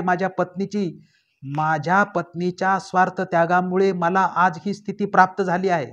मी परदेशात असताना रात्रंदिवस जिने प्रपंचाची काळजी वाहिली व जिला अजूनही व्हावी लागते आहे व मी स्वदेशात परत आल्यानंतर माझ्या विपन्नावस्थेत शेणाचे भारे स्वतःच्या डोक्यावर वाहून आणण्यास जिने मागे पुढे पाहिले नाही, अशा ममताळू सुशील व पूज्य पत्नीच्या सहवासात दिवसाच्या 24 तासातून मला अर्धा तासही घालवता येत नाही. साहेबा सभेला नेणाऱ्या लोकांचा रमाबाईंना राग येई. एकदा तर असे घडले की बाबासाहेब एका परिषदेकरता बाहेरगावी जाण्याची सिद्धता करीत होते. रामबाईंनी सुद्धा आपल्या सामानाचे बोचके बांधले. साहेबांना रागारागाने म्हणाल्या, घरी राहून तुमच्या जीविताची चिंता वाद बसण्यापेक्षा तुम्ही जिकडे जाल तिकडे यावयाचे मी ठरवले आहे. रमाबाईचा राग अनावर झाला होता. उभयतात मोठे भांडण झोपले. शेवटी साहेबांनी रमाबाईची समजूत केली आणि मग रमाबाईला शांत केले. बडोद्यामध्ये बाबासाहेबांच्यावर जो हल्ला झाला होता पारशी लॉजवर, तेव्हापासून रमाईला काळजी होती. त्यानंतर जो संपूर्ण भारतभर पुणे कराराचा जो संपूर्ण भारतभर प्रसंग झाला होता आणि बाबासाहेबांना सातत्याने त्या काळामध्ये खुनाच्या धमक्या येत होत्या, त्यावेळेस रमाबाईचं काळीज कसं होत असेल आणि त्यावेळेस रमाबाईला कधीतरी झोप लागली असेल का, रमाबाईच्यावर किती आघात झाले असतील आणि रमाबाई किती चिंतेत असेल, याचं आपण म्हणजे कल्पनासुद्धा करणं अतिशय भयानक वाटतं. त्यानंतर 1930 सालची एक घटना घडली की बाबासाहेब आंबेडकर पहिल्या गोलमेज परिषदेला निघाले होते आणि बाबासाहेब आंबेडकर रमाईला म्हणाले की रमाई म्हटले की मी बोटीवरती तुम्हाला निरोप देण्यासाठी येते, पण बाबासाहेब म्हटले की तुझी तब्येत चांगली नाही, तुला ते झेपणार नाही बोटीवरती येण्याचं, त्यामुळे तू काही येऊ नको, तिकडे गर्दी सुद्धा असेल. तरी सुद्धा रमाई मात्र गेली होती आणि तिच्याबद्दल बाबासाहेब आंबेडकर आणि रमाईच्याबद्दलचं ते लिहिलेलं स्पष्टीकरण आहे ते असं आहे की 1930 सालची गोष्ट, पहिली गोलमेज परिषद होती. इंग्लंडला बाबासाहेबांना सन्मानानं बोलवण्यात आलं होतं. सर्व बौद्धिक तयारी बाबासाहेबांनी केली. जाण्याचा दिवस ठरला. बाबासाहेब बोटीनं जाणार होते. घरातील वातावरण फार रडवेलं झालं होतं. बाबासाहेब दूर जाणार म्हणून दुःखही होतं आणि आनंदही होता. रमाईला वाटले आपण जावं बाबासाहेबांना निरोप द्यायला बोटीपर्यंत. मी येऊ साहेब तुम्हाला निरोप द्यायला? बंदरावर खूप गर्दी असणार म्हणून बाबासाहेब म्हणाले, नको येऊस तर रमा, तुझी प्रकृती चांगली नाही. पण रमाई मनात म्हणत होती की साहेब नाही म्हणाले म्हणून काय झालं, साहेबांना पुढे जाऊ दे, आपण नंतर निघू. आणि रमाई गेलीच शेवटी. बाबासाहेबांचं गर्दीतून रमाईवर लक्ष गेलं. बाबासाहेबांनी या मायेचं मोल जाणलं. बाबासाहेबांना आनंद झाला. रमाई बाबासाहेबाजवळ पोहोचली. बाबासाहेबांनी रमाईला सोबत घेतलं. बोटीवर रमाईसोबत चहा घेतला. यशवंताचा लोभ केला. बाबासाहेब खुशीत होते. रमाईने बाबासाहेबांना सदिच्छा दिल्या. त्यानंतरचा प्रसंग आहे की रमाई ज्यावेळेस धारवाडला गेली होती त्यावेळेस तिनं तिच्या बांगड्या घाण ठेवून कसं बोर्डिंगमधल्या मुलांना जेवण दिलं होतं, हा अतिशय भावनिक प्रसंग आहे. बाबासाहेब जसे लंडनला जायला निघाले पहिल्या गोलमेज परिषदेसाठी, नेमके त्याच वेळी धारवाडच्या वसतिगृहाचे प्रमुख वराळे हेही यावेळी बाबासाहेबांना निरोप द्यायला आले होते. बाबासाहेबांनी वराळेंना सांगितलं की वराळे, रमाईला जरा बरं नाही, तिची प्रकृती जरा नीट राहत नाही, तिला तुम्ही धारवाडला घेऊन जावा, तिथली उत्तम हवा आहे, तिथं रमाला बरं वाटेल. बाबासाहेब लंडनला गेले. इकडे रमाई वराळेसोबत धारवाडला गेली. सोबत लक्ष्मीबाई होत्या. धारवाडच्या मोकळ्या हवेत रमाबाईला बरे वाटू लागले. तिची प्रकृती सुधारू लागली. नवे हुरूप येऊ लागला. बरं वाटू लागलं तशी रमाई वसतिगृहातील मुलांच्याकडे लक्ष देऊ लागली आणि एके दिवशी रमाईच्या लक्षात आलं की वसतिगृहाचं स्वयंपाकगृह शांत आहे. धान्य नव्हतं, भाजीपाला नव्हतं, तेल मीठ काहीही नव्हतं. असं का हो वराळे? रमाईने विचारलं. वसतिगृहाची ग्रँट अजून आली नाही. मागची बाकी थकल्याने वाणी उधार द्यायला तयार नाही. रमाईच्या सार लक्षात आलं आणि रमाईला वाटलं, खूप वाईट वाटलं. ती वराळेंना म्हणाली, आता मला उपाशी ठेवणार? भुकेची आग रमाईला माहीत होती. तिनं हातातील सोन्याच्या बांगड्या काढल्या, घाण ठेवायला पाठवल्या, सर्व सामान आणायला सांगितलं आणि त्या दिवशी रमाईने स्वतःच्या हाताने त्या बोर्डिंगमधल्या मुलांना जेवण वाढलं. मुलं जेवत होती आणि रमाईचं काळीज मात्र सुपाएवढं होत होतं. रमाई माझ्या आयुष्यात बाबासाहेब आंबेडकरांचं एक अतिशय भावनिक पत्र आहे. ज्या दिवशी पहिल्या गोलमेज परिषदेमध्ये डॉक्टर बाबासाहेब आंबेडकरांनी भारतातल्या संपूर्ण अस्पृश्यांची भूमिका यशस्वीपणे मांडली होती, तो दिवस संध्याकाळचा होता. त्या दिवशी बाबासाहेब अतिशय आनंदी होते आणि त्या पत्रात सुद्धा बाबासाहेब उल्लेख करतात की मी माझ्या लाखो बांधवांचं, भारतातल्या अस्पृश्यांचं जे दुःख आहे ते जगाच्या वेशीवर टांगण्यामध्ये मला यश आलेलं आहे आणि आज मला खूप चांगलं वाटतंय, शांत वाटतंय आणि रात्रीचे 11 वाजलेले आहेत आणि तू माझ्यासमोर आहेस आणि माझ्या सध्या डोक्यामध्ये फक्त तुझाच कसा विचार येतो आहे याच्या संदर्भात बाबासाहेब आंबेडकरांनी पत्र लिहिले. त्या पत्रामध्ये एक सुरुवातीचंच वाक्य अतिशय ते महत्त्वाचं आहे की जर तू माझ्या आयुष्यात आली नसतीस, या वाक्यातच संपूर्ण बाबासाहेब आंबेडकरांच्या आयुष्याचा सार भरलेला आहे की रमाईने बाबासाहेब आंबेडकरांच्यासाठी काय संघर्ष आणि काय त्याग केला आहे. बाबासाहेब आंबेडकर त्या वाक्याने सुरुवात करतात, रमा तू माझ्या आयुष्यात आली नसतीस तर, तू मनस्साथी म्हणून मिळाली नसतीस तर काय झालं असतं. केवळ संसार सुखावाला ध्येय समजणारी स्त्री मला सोडून गेली असती. अर्धपोटी राहणं, गोवऱ्या वेचायला जाणं वा शेण वेचून त्यांच्या गोवऱ्या थापणं किंवा गोवऱ्या थापायच्या कामावर जाणं कोणाला आवडेल. स्वयंपाकासाठी इंधन गोळा करायला जाणं मुंबईत कोण पसंत करेल. घराला ठिगळं लावणं, वस्त्रांना शिवत राहणं, एवढ्याच काड्याच्या पेटीत महिना निघाला पाहिजे, एवढंच धान्य, एवढंच तेलमीठ, एवढंच पुरलं पाहिजे, हे माझ्या मुखातून बाहेर पडलेले गरिबीचे आदेश तुला गोड वाटले नसते तर माझं मन फाटवून गेलं असतं.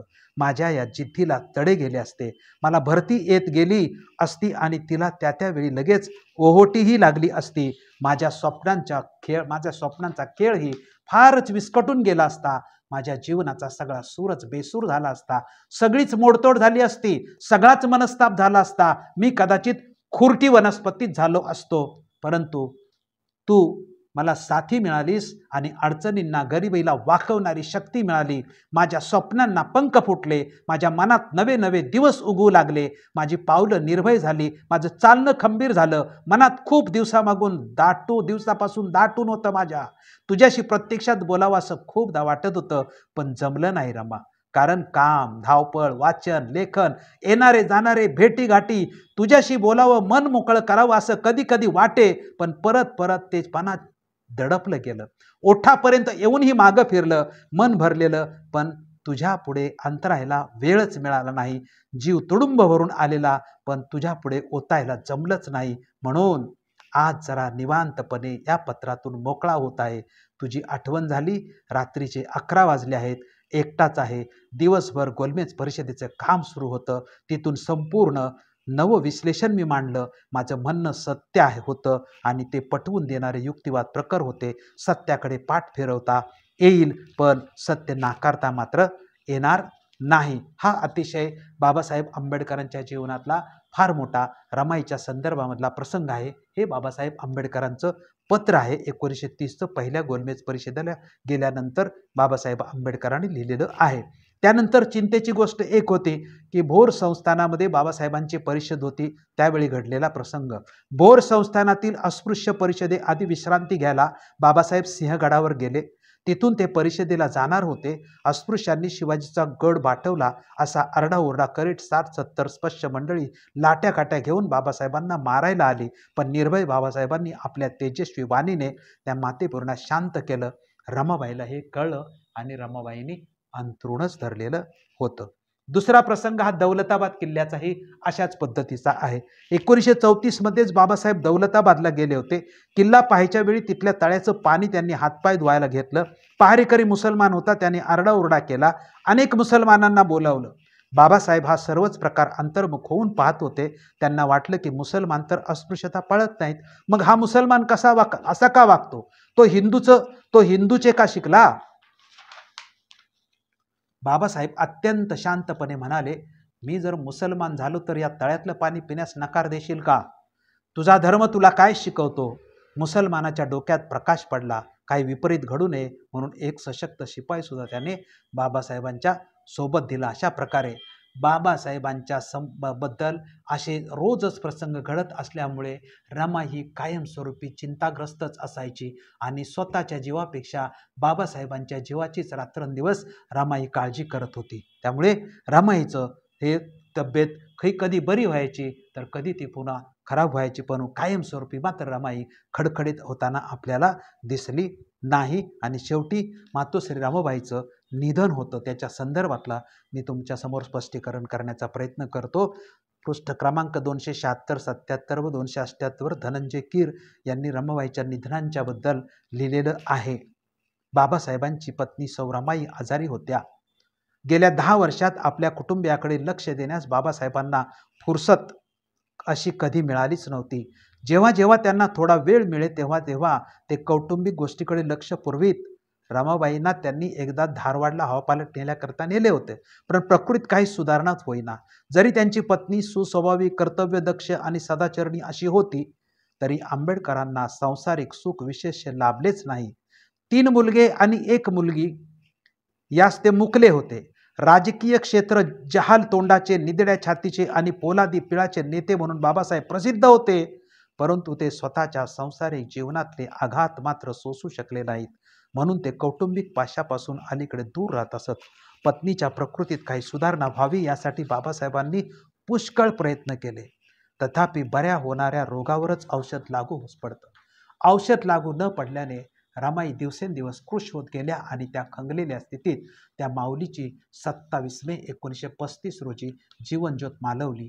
बाबासाहेबांच्या मनावर यामुळे दुःखाचा मोठाच आघात झाला. रमाबाई म्हणजे समाधान वृत्ती, मनाचे औदार्य, शुद्ध चारित्र्य ह्यांची एक मंगल प्रतिमाच होती. मृत्यूपूर्वी 6 महिने त्या अंतुरणास खिळल्या होत्या. त्यांची काया म्हणजे केवळ हाडांचा एक सांगाडा बनली होती. त्यांची चर्या निस्तेज आणि शुष्क दिसे. वैवाहिक जीवनाच्या प्रारंभीच्या काळात त्यांच्यावर उपासमार, आलापेष्टा, दुःख आणि दारिद्र्य यांचे जे प्रसंग ओढवले त्यांनी आपल्या ठायी असलेल्या जन्मजात मनोधैर्याने तोंड दिले होते. राजघराचा भव्यपणा किंवा त्यांची कीर्ती यामुळे चढून जाऊन आयुष्यातील खडतर प्रसंगाचे त्यांना विस्मरण कधीही झाले नव्हते. मनाची शालीनता आणि विनम्रता ढळली नव्हती. आयुष्यातील बहुतेक काळ त्या साध्वीने असह्य दारिद्र्यात पतीच्या सुरक्षिततेविषयी वाटणाऱ्या चिंतेत कंठीला होता. त्यासाठी त्या माऊलीने उपोषण, जप, तप आणि अनुष्ठाने केली होती. शनिवार तर पूर्णपणे निराहार पाळीत फक्त पाणी आणि उडदाची डाळ ह्यावर राहून त्या ईश्वराची आराधना करीत, त्या पौर्णिमेचा उपवास करीत, आपल्या पतिराजावर ईश्वराचा वरदहस्त असावा म्हणून त्या सदा प्रार्थना करीत. त्या साध्वीचं आयुष्य काया वाचा मने करून पतिराजाच्या चरणी वाहिलेलं फलच होतं. आतल्या आत जळून आत्मयज्ञ करणारी ती एक मंगल देवताच होती. स्वभावाने शांत, प्रकृतीने निकृष्ट अशी ती सुव्रता, वागण्यात गंभीर, बोलण्यात विनयशील आणि संसारात व्यवहारदक्ष आणि सहानुभूतीयुक्त अशी होती. हृदयात पतीच्या सुरक्षिततेविषयी चिंतेची शेकोटी सतत धगधगत असल्यामुळे सभेची व परिषदेची आमंत्रणे देऊन पतीला विश्रांती न देता धोक्याच्या ठिकाणी नेणाऱ्या लोकांचा रमाबाईंना राग येई. लोकांना शिकवायला एवढ्या असंख्य सभा आणि मोठमोठ्या परिषदा लावाव्याच का याविषयी रमाबाईंना आश्चर्य वाटे. एकदा तर असे घडले की बाबासाहेब एका परिषदेला बाहेरगावी जाण्याची सिद्धता करीत असता रमाबाईंनी सुद्धा आपल्या सामानाचे बोचके बांधले व साहेबांना त्या रागारागाने म्हणाल्या, घरी राहून तुमच्या जीविताची चिंता करत बसण्यापेक्षा तुमच्याबरोबरच आलेले चांगलं. पत्नीचा मृत्यू घडण्यापूर्वी 1 आठवडा बाबासाहेब वसईचे डॉक्टर सदानंद गाळवणकर यांच्याकडे हवा पालटासाठी म्हणून राहावयास गेले होते. पत्नीच्या मृत्यूपूर्वी आदल्या रात्री ते परत आले. तिच्या मृत्यूसमयी सुदैवाने ते तिच्या शय्येजवळ बसले होते. 30 वर्षाच्या वैवाहिक जीवनाचा चित्रपट झरझरा त्यांच्या मनचक्षुपुढे गेला. ती दुःखे, त्या अडचणी, ती भक्ती, ती सहनशक्ती, बहिष्कृत भारत ह्या आपल्या साप्ताहिकात त्यांनी 7 वर्षापूर्वी जे त्या सुचरितेचं वर्णन केलं होतं ते त्यांच्या कानात घुमू लागे. प्रस्तुत लेखक परदेशी असताना म्हणजे बाबासाहेब परदेशी असताना रात्रंदिवस जिने प्रपंचाची काळजी वाहिली व जिला ती अजूनही करावी लागत आहे व तो स्वदेशी परत आल्यानंतर त्याच्या विपन्न दशेस शेनीचे भारे स्वतःच्या डोक्यावर वाहून आणण्यात जिने मागे पुढे पाहिले नाही, अशा अत्यंत ममताळू, सुशील व पूज्य स्त्रीच्या सहवासात दिवसाच्या 24 तासातून अर्धा तासही त्या महापुरुषाला घालवता आला नाही. डॉक्टर यशवंत मनोहर यांनी रमाबाईच्या निधनामध्ये करुणेच्या कवितेची अखेर या पॅरेग्राफमध्ये लिहिलेलं आहे. अतिशय सुंदर पद्धतीने लिहिलेलं आहे, ते मी तुमच्या समोर सादर करतो. डॉक्टर यशवंत मनोहरांनी लिहिलं आहे की रमाई स्वतःच्या मृत्यूला घाबरत नव्हती. बाबासाहेबांच्या जीवाला काही धोका होऊ नये यासाठी तिचा जीव तिच्या डोळ्यात जमा झाला होता. आता माझी एकच अपेक्षा आहे, मला भरल्या कपाळाने जायला मिळावं, हिरव्या लुगड्याने मला जाता यावं. रमाई असं अधूनमधून बाबासाहेबाजवळ बोलत राही. असं भरल्या घरात अशू बोलू नकोस रमा, तू माझ्यासाठी, आपल्या कुटुंबासाठी खूप खस्ता खाल्ल्या आहेस. तू असं बोललीस की मी तुला सुख देऊ शकलो नाही, याचं मला विशेषच वाईट वाटतं. मरणासंबंधी रमाई बोलू लागली की बाबासाहेब तिच्या तोंडावर हात ठेवे, हळवे होत गदगदून जात रामूला आपल्या संसारात दुःखच फार मिळाली याची कल्पना बाबासाहेबांना होती, तरी तिच्यामुळे तर आपण ज्ञानाच्या अंतराळात भराऱ्या मारू शकलो, तिच्या भरोशावर संसार सोडून आपण निश्चितपणे ज्ञानाच्या सागराच्या तळाशी जाऊ शकलो, हे ते ओळखून होते. बाबासाहेब म्हणत, रामूचं माझ्यावर फार मोठं कर्ज आहे, मी काहीही केलं तरी ते फिटणार नाही. म्हणूनच ते म्हणत, रमा, जिथून जगायला प्रारंभ करायचा तिथून तू मरण्याची भाषा बोलते आहेस, जिथून प्रकाशायचं तिथून तू विझण्याची भाषा करते आहेस. तुझा माझा दिवस आता कुठं उगवला आहे रमा?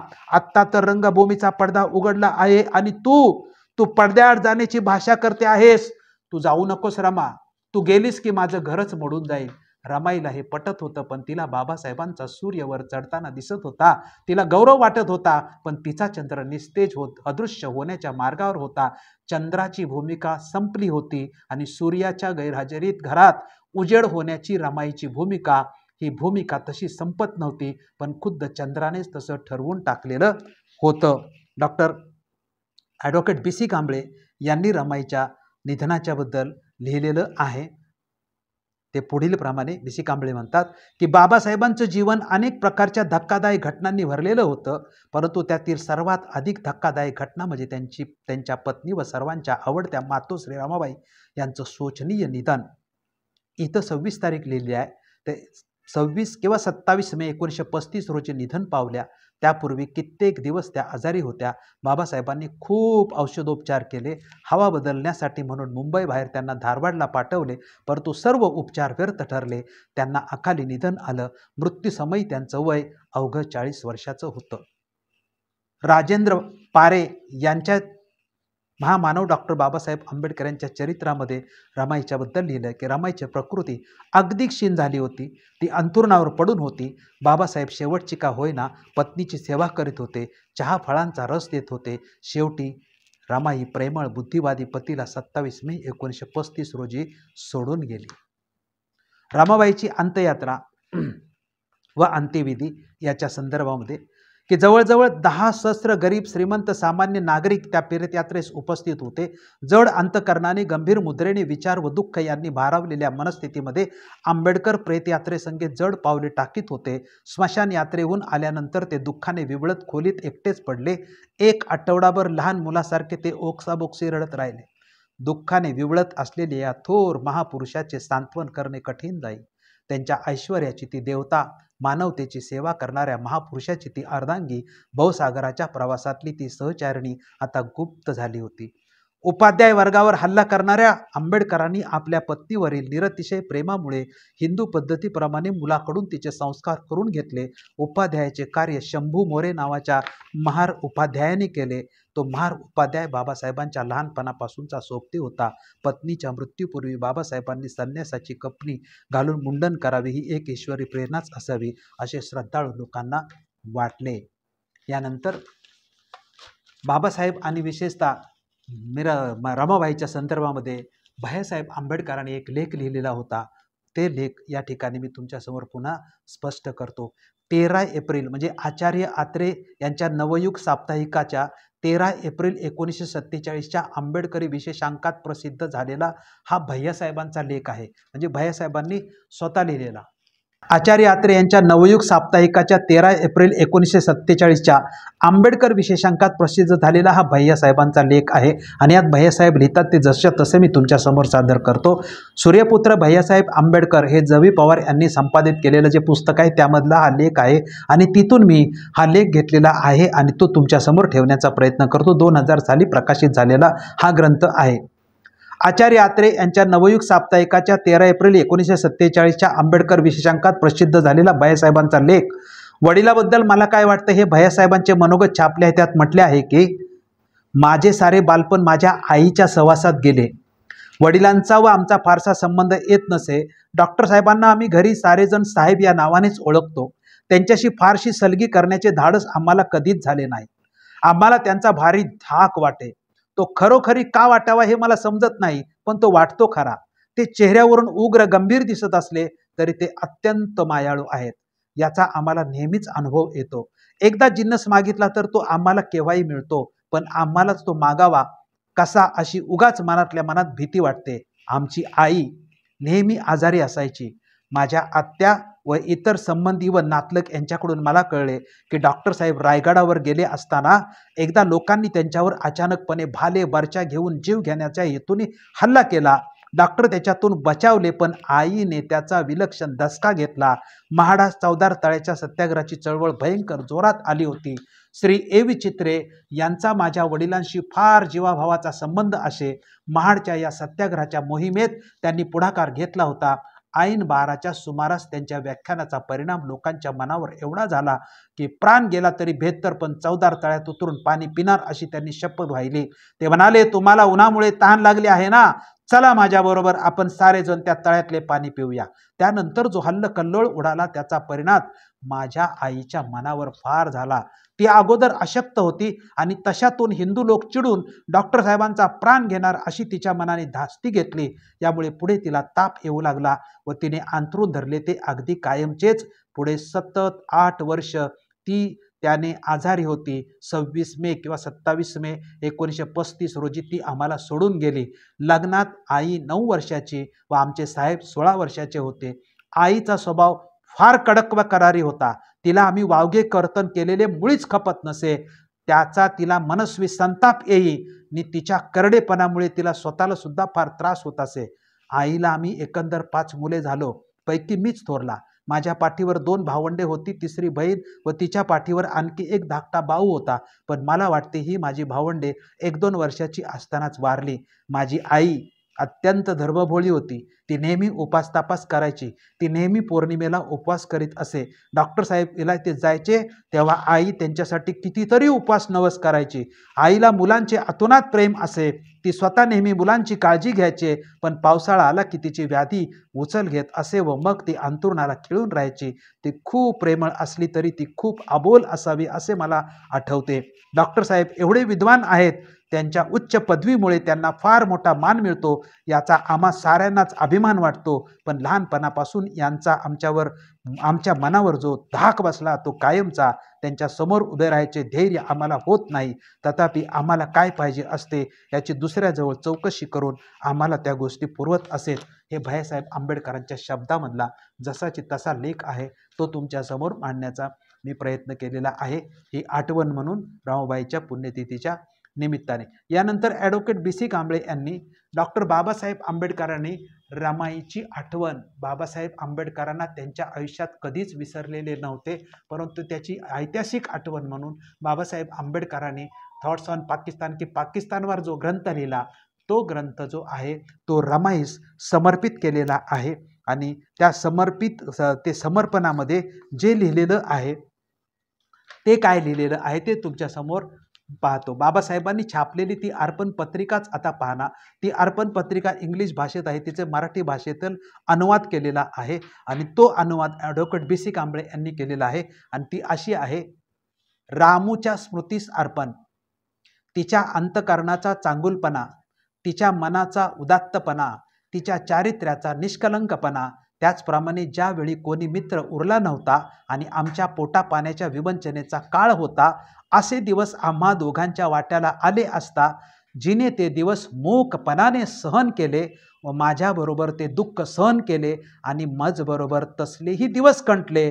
म्हणून तिच्यावरील सद्गुणांची आठवण ठेवण्यासाठी हा ग्रंथ तिच्या स्मृतीस अर्पण करीत आहे. या बाबासाहेब आंबेडकरांनी जी स्मृती अर्पण करताना जो ग्रंथ लिहिलेले जे आहे त्याच्यातला प्रत्येक शब्द किती महत्त्वाचा आहे हे आपल्या लक्षात येईल. बाबासाहेब आंबेडकर ही अर्पण पत्रिका लिहिताना बी.सी. कांबळे म्हणतात की रमाईच्या चांगुलपणाने, त्यांच्या मनाच्या मोठेपणाने व निष्कलंक चारित्र्याने भारावून गेले होते, यात शंका नाही. दाटलेल्या आठवणी म्हणजे रमाईच्या स्मृतीस सदर अर्पण पत्रिका बाबासाहेब आंबेडकरांनी वाहिलेली आहे.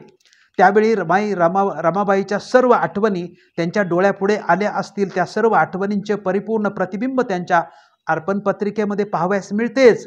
ही गोष्ट जशी रमाबाईच्या आठवणीबद्दल आहे, त्याचप्रमाणे बाबासाहेब आंबेडकरांच्या रमाबाईबद्दलच्या सर्व भावनांचे ही प्रतिबिंब त्या अर्पण पत्रिकेत पाहायला मिळते. स्तुती मिळवणं अवघड, म्हणजे ॲडव्होकेट बी सी कांबळे म्हणतात की बाबासाहेब आंबेडकरांची स्तुती मिळवणं हे ब्रह्मदेवालाही देखील अवघड होतं. जो कोणी मनुष्य बनला नाही त्याला महात्मा म्हणावयास ते तयार नसत, ईश्वराला देखील ते कमी मानत. अशा बाबासाहेबांच्या स्मृतीस पात्र होणं ही एक अत्यंत दुर्मिळ गोष्ट होती. कोणी जवळचा अगर नातलग म्हणून स्तुती करणारे बाबासाहेब नव्हते, तसे ते असते तर चार चौघासारखेच राहिले असते. त्यामुळे अर्पण पत्रिकेत त्यांनी रमाबाईची केलेली स्तुती ही काही नात्यापोटी केलेली नव्हे. होत्याच तशा रमाबाई. त्यांचं शिक्षण कमी परंतु सद्गुणांची खाण होत्या रमाबाई. बाबासाहेब महाविद्वान असले तरी रमाबाईच्या सद्गुणांच्या वर्णनासाठी त्यांना आपली लेखणी सुद्धा अपुरी वाटली असावी. जगात अनेक प्रेमळ जोडपी होऊन गेलेली आहेत. जगातील काही जोडपी एकमेकावर जीवापाड प्रेम करणारी असतील, त्यांच्या एकमेकावरील प्रेम अपूर्व असेल, कोणी एकमेकासाठी प्राणही अर्पण केले असतील, ताजमहालासारखे महालही प्रेम प्रतीक म्हणून उभे केलेले आढळतील. असे असले तरी एवढ्या कमी शिकलेल्या पत्नीने केवळ आपल्या शीलाच्या व सद्गुणांच्या जोरावर एवढे अविस्मरणीय स्थान आपल्या एवढ्या विद्वान नवऱ्याच्या अंतःकरणात कोरून ठेवले. अशा जगात फक्त रमाबाईच म्हटलं पाहिजे. त्यानंतर बाबासाहेबांच्या रमाबाईवर प्रेमाचा तितकाच महत्त्वाचा जो प्रसंग आहे तो म्हणजे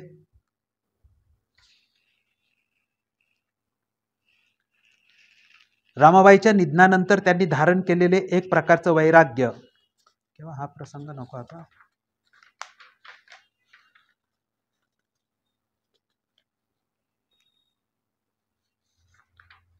रमाबाईचं निधन झाल्यानंतर बाबासाहेबांच्यासाठी अनेक पत्र त्यांच्या सांत्वनपर आली होती आणि बाबासाहेब आंबेडकरांना भेटण्यासाठी तर एक आठवडाभर लोक सातत्याने येत होते आणि त्यांचं सांत्वन बाबासाहेब आंबेडकरांच्यासाठी बाबासाहेबांनी या सर्वांचे आभार मानलेले होते. आपण आत्तापर्यंत जेवढे मुद्दे पाहिले त्या सगळ्या मुद्द्यांचा आपण एकत्रितपणे सारांश आपण घेण्याचा या ठिकाणी प्रयत्न करणार आहोत. म्हणजे हा जो आहे की आपण सुरुवातीला रमाबाईच्या जीवनापासून सुरुवात केली आणि संपूर्ण आपला आजचा जो विषय आहे तो फक्त रमाबाईच्या जीवनालाच केंद्रित करणारा प्रसंग आहे. त्यातून फक्त बाबासाहेबांच्या संदर्भ आले असतील, पण आपण जास्तीत जास्त आजचा जो मुद्दा आहे तो रमाबाईच्या जीवनाशी आपण केंद्रित केलेला होता.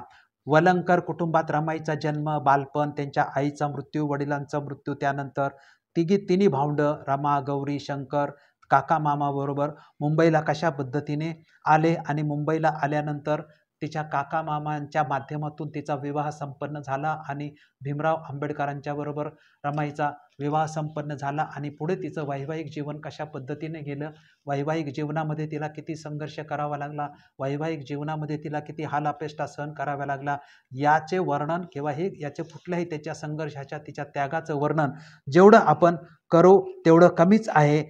तिच्या आयुष्यातली फार महत्त्वाची गोष्ट म्हणजे ती संघर्षमय जीवन जगलं, त्यागमय जीवन जगलं.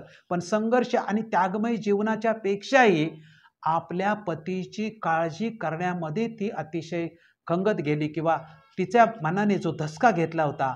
बाबासाहेब आंबेडकरांच्या जीवाला सातत्याने धोका, बाबासाहेब आंबेडकरांचा खून करण्यासाठी पुणे कराराच्या वेळेस अनेक पत्र येत होते किंवा बाबासाहेब आंबेडकरांच्या वरती वेळोवेळी रायगडावर असेल, सिंहगडावर असेल किंवा बडोद्याला असेल किंवा वेळोवेळी बाबासाहेब आंबेडकरांच्यावरती हल्ले झालेल्या ज्या बातम्या सातत्याने येत होत्या, महाडमध्ये झालेलं होतं. त्यामुळे बाबासाहेब आंबेडकरांचं जीवन हे अतिशय धगधगतं असं जीवन होतं. त्यामुळे दररोज बाबासाहेबांच्या बद्दलच्या ज्या बातम्या येत होत्या त्या बातम्यांनी रमाई सातत्याने चिंताग्रस्त झाली होती आणि बाबासाहेब आंबेडकरांचं हे जे जीवन 1927 साली जो रायगडावरती हल्ला झाला होता तिथून मात्र तिनं धसका घेतला होता आणि त्या धसक्यातून रमाई सावरलेली नव्हती. शेवटपर्यंत ती बाबासाहेब आंबेडकरांच्या ती स्वतःची चिंता करतच नव्हती, बाबासाहेब आंबेडकरांची चिंता. हे जे संपूर्ण रमाईचं जीवनचरित्र आपण पाहण्याचा प्रयत्न केलेला आहे. या प्रयत्नातून आपण जर काय घ्यायचं असेल किंवा रमाई कशी होती याचा शेवट जर करायचा असेल तर डॉक्टर यशवंत मनोहर यांच्या एका पॅरेग्राफ आहे. ते म्हणतात की केवळ रमाई एक व्यक्ती नव्हती, ती केवळ एक स्त्री नव्हती, ते होतं मातृत्वाचं महाकाव्य. ती मातृत्वाची मातृमानाची काळीच कथा होती. जीवनाचा तो एक संपूर्ण दुःखाशय होता. रमाई मातृत्वाच्या आसवांनी बोलणारं पीत होती.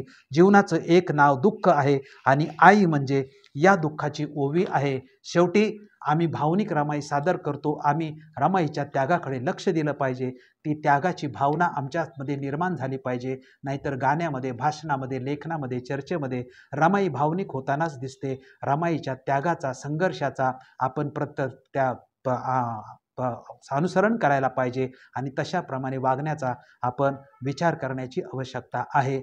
बाबासाहेब आंबेडकरांच्या आयुष्यामध्ये रमाई आली आणि ती संपूर्ण कोटी कोटी लोकांची मातोश्री रमाई झाली. त्या रमाईला 27 मे 1935ला तिचं निधन झालं आणि आज 27 मे 2024च्या रमाईच्या पुण्यतिथीनिमित्त तिला अभिवादन करतो, कोटी कोटी प्रणाम करतो आणि इथेच थांबतो. धन्यवाद.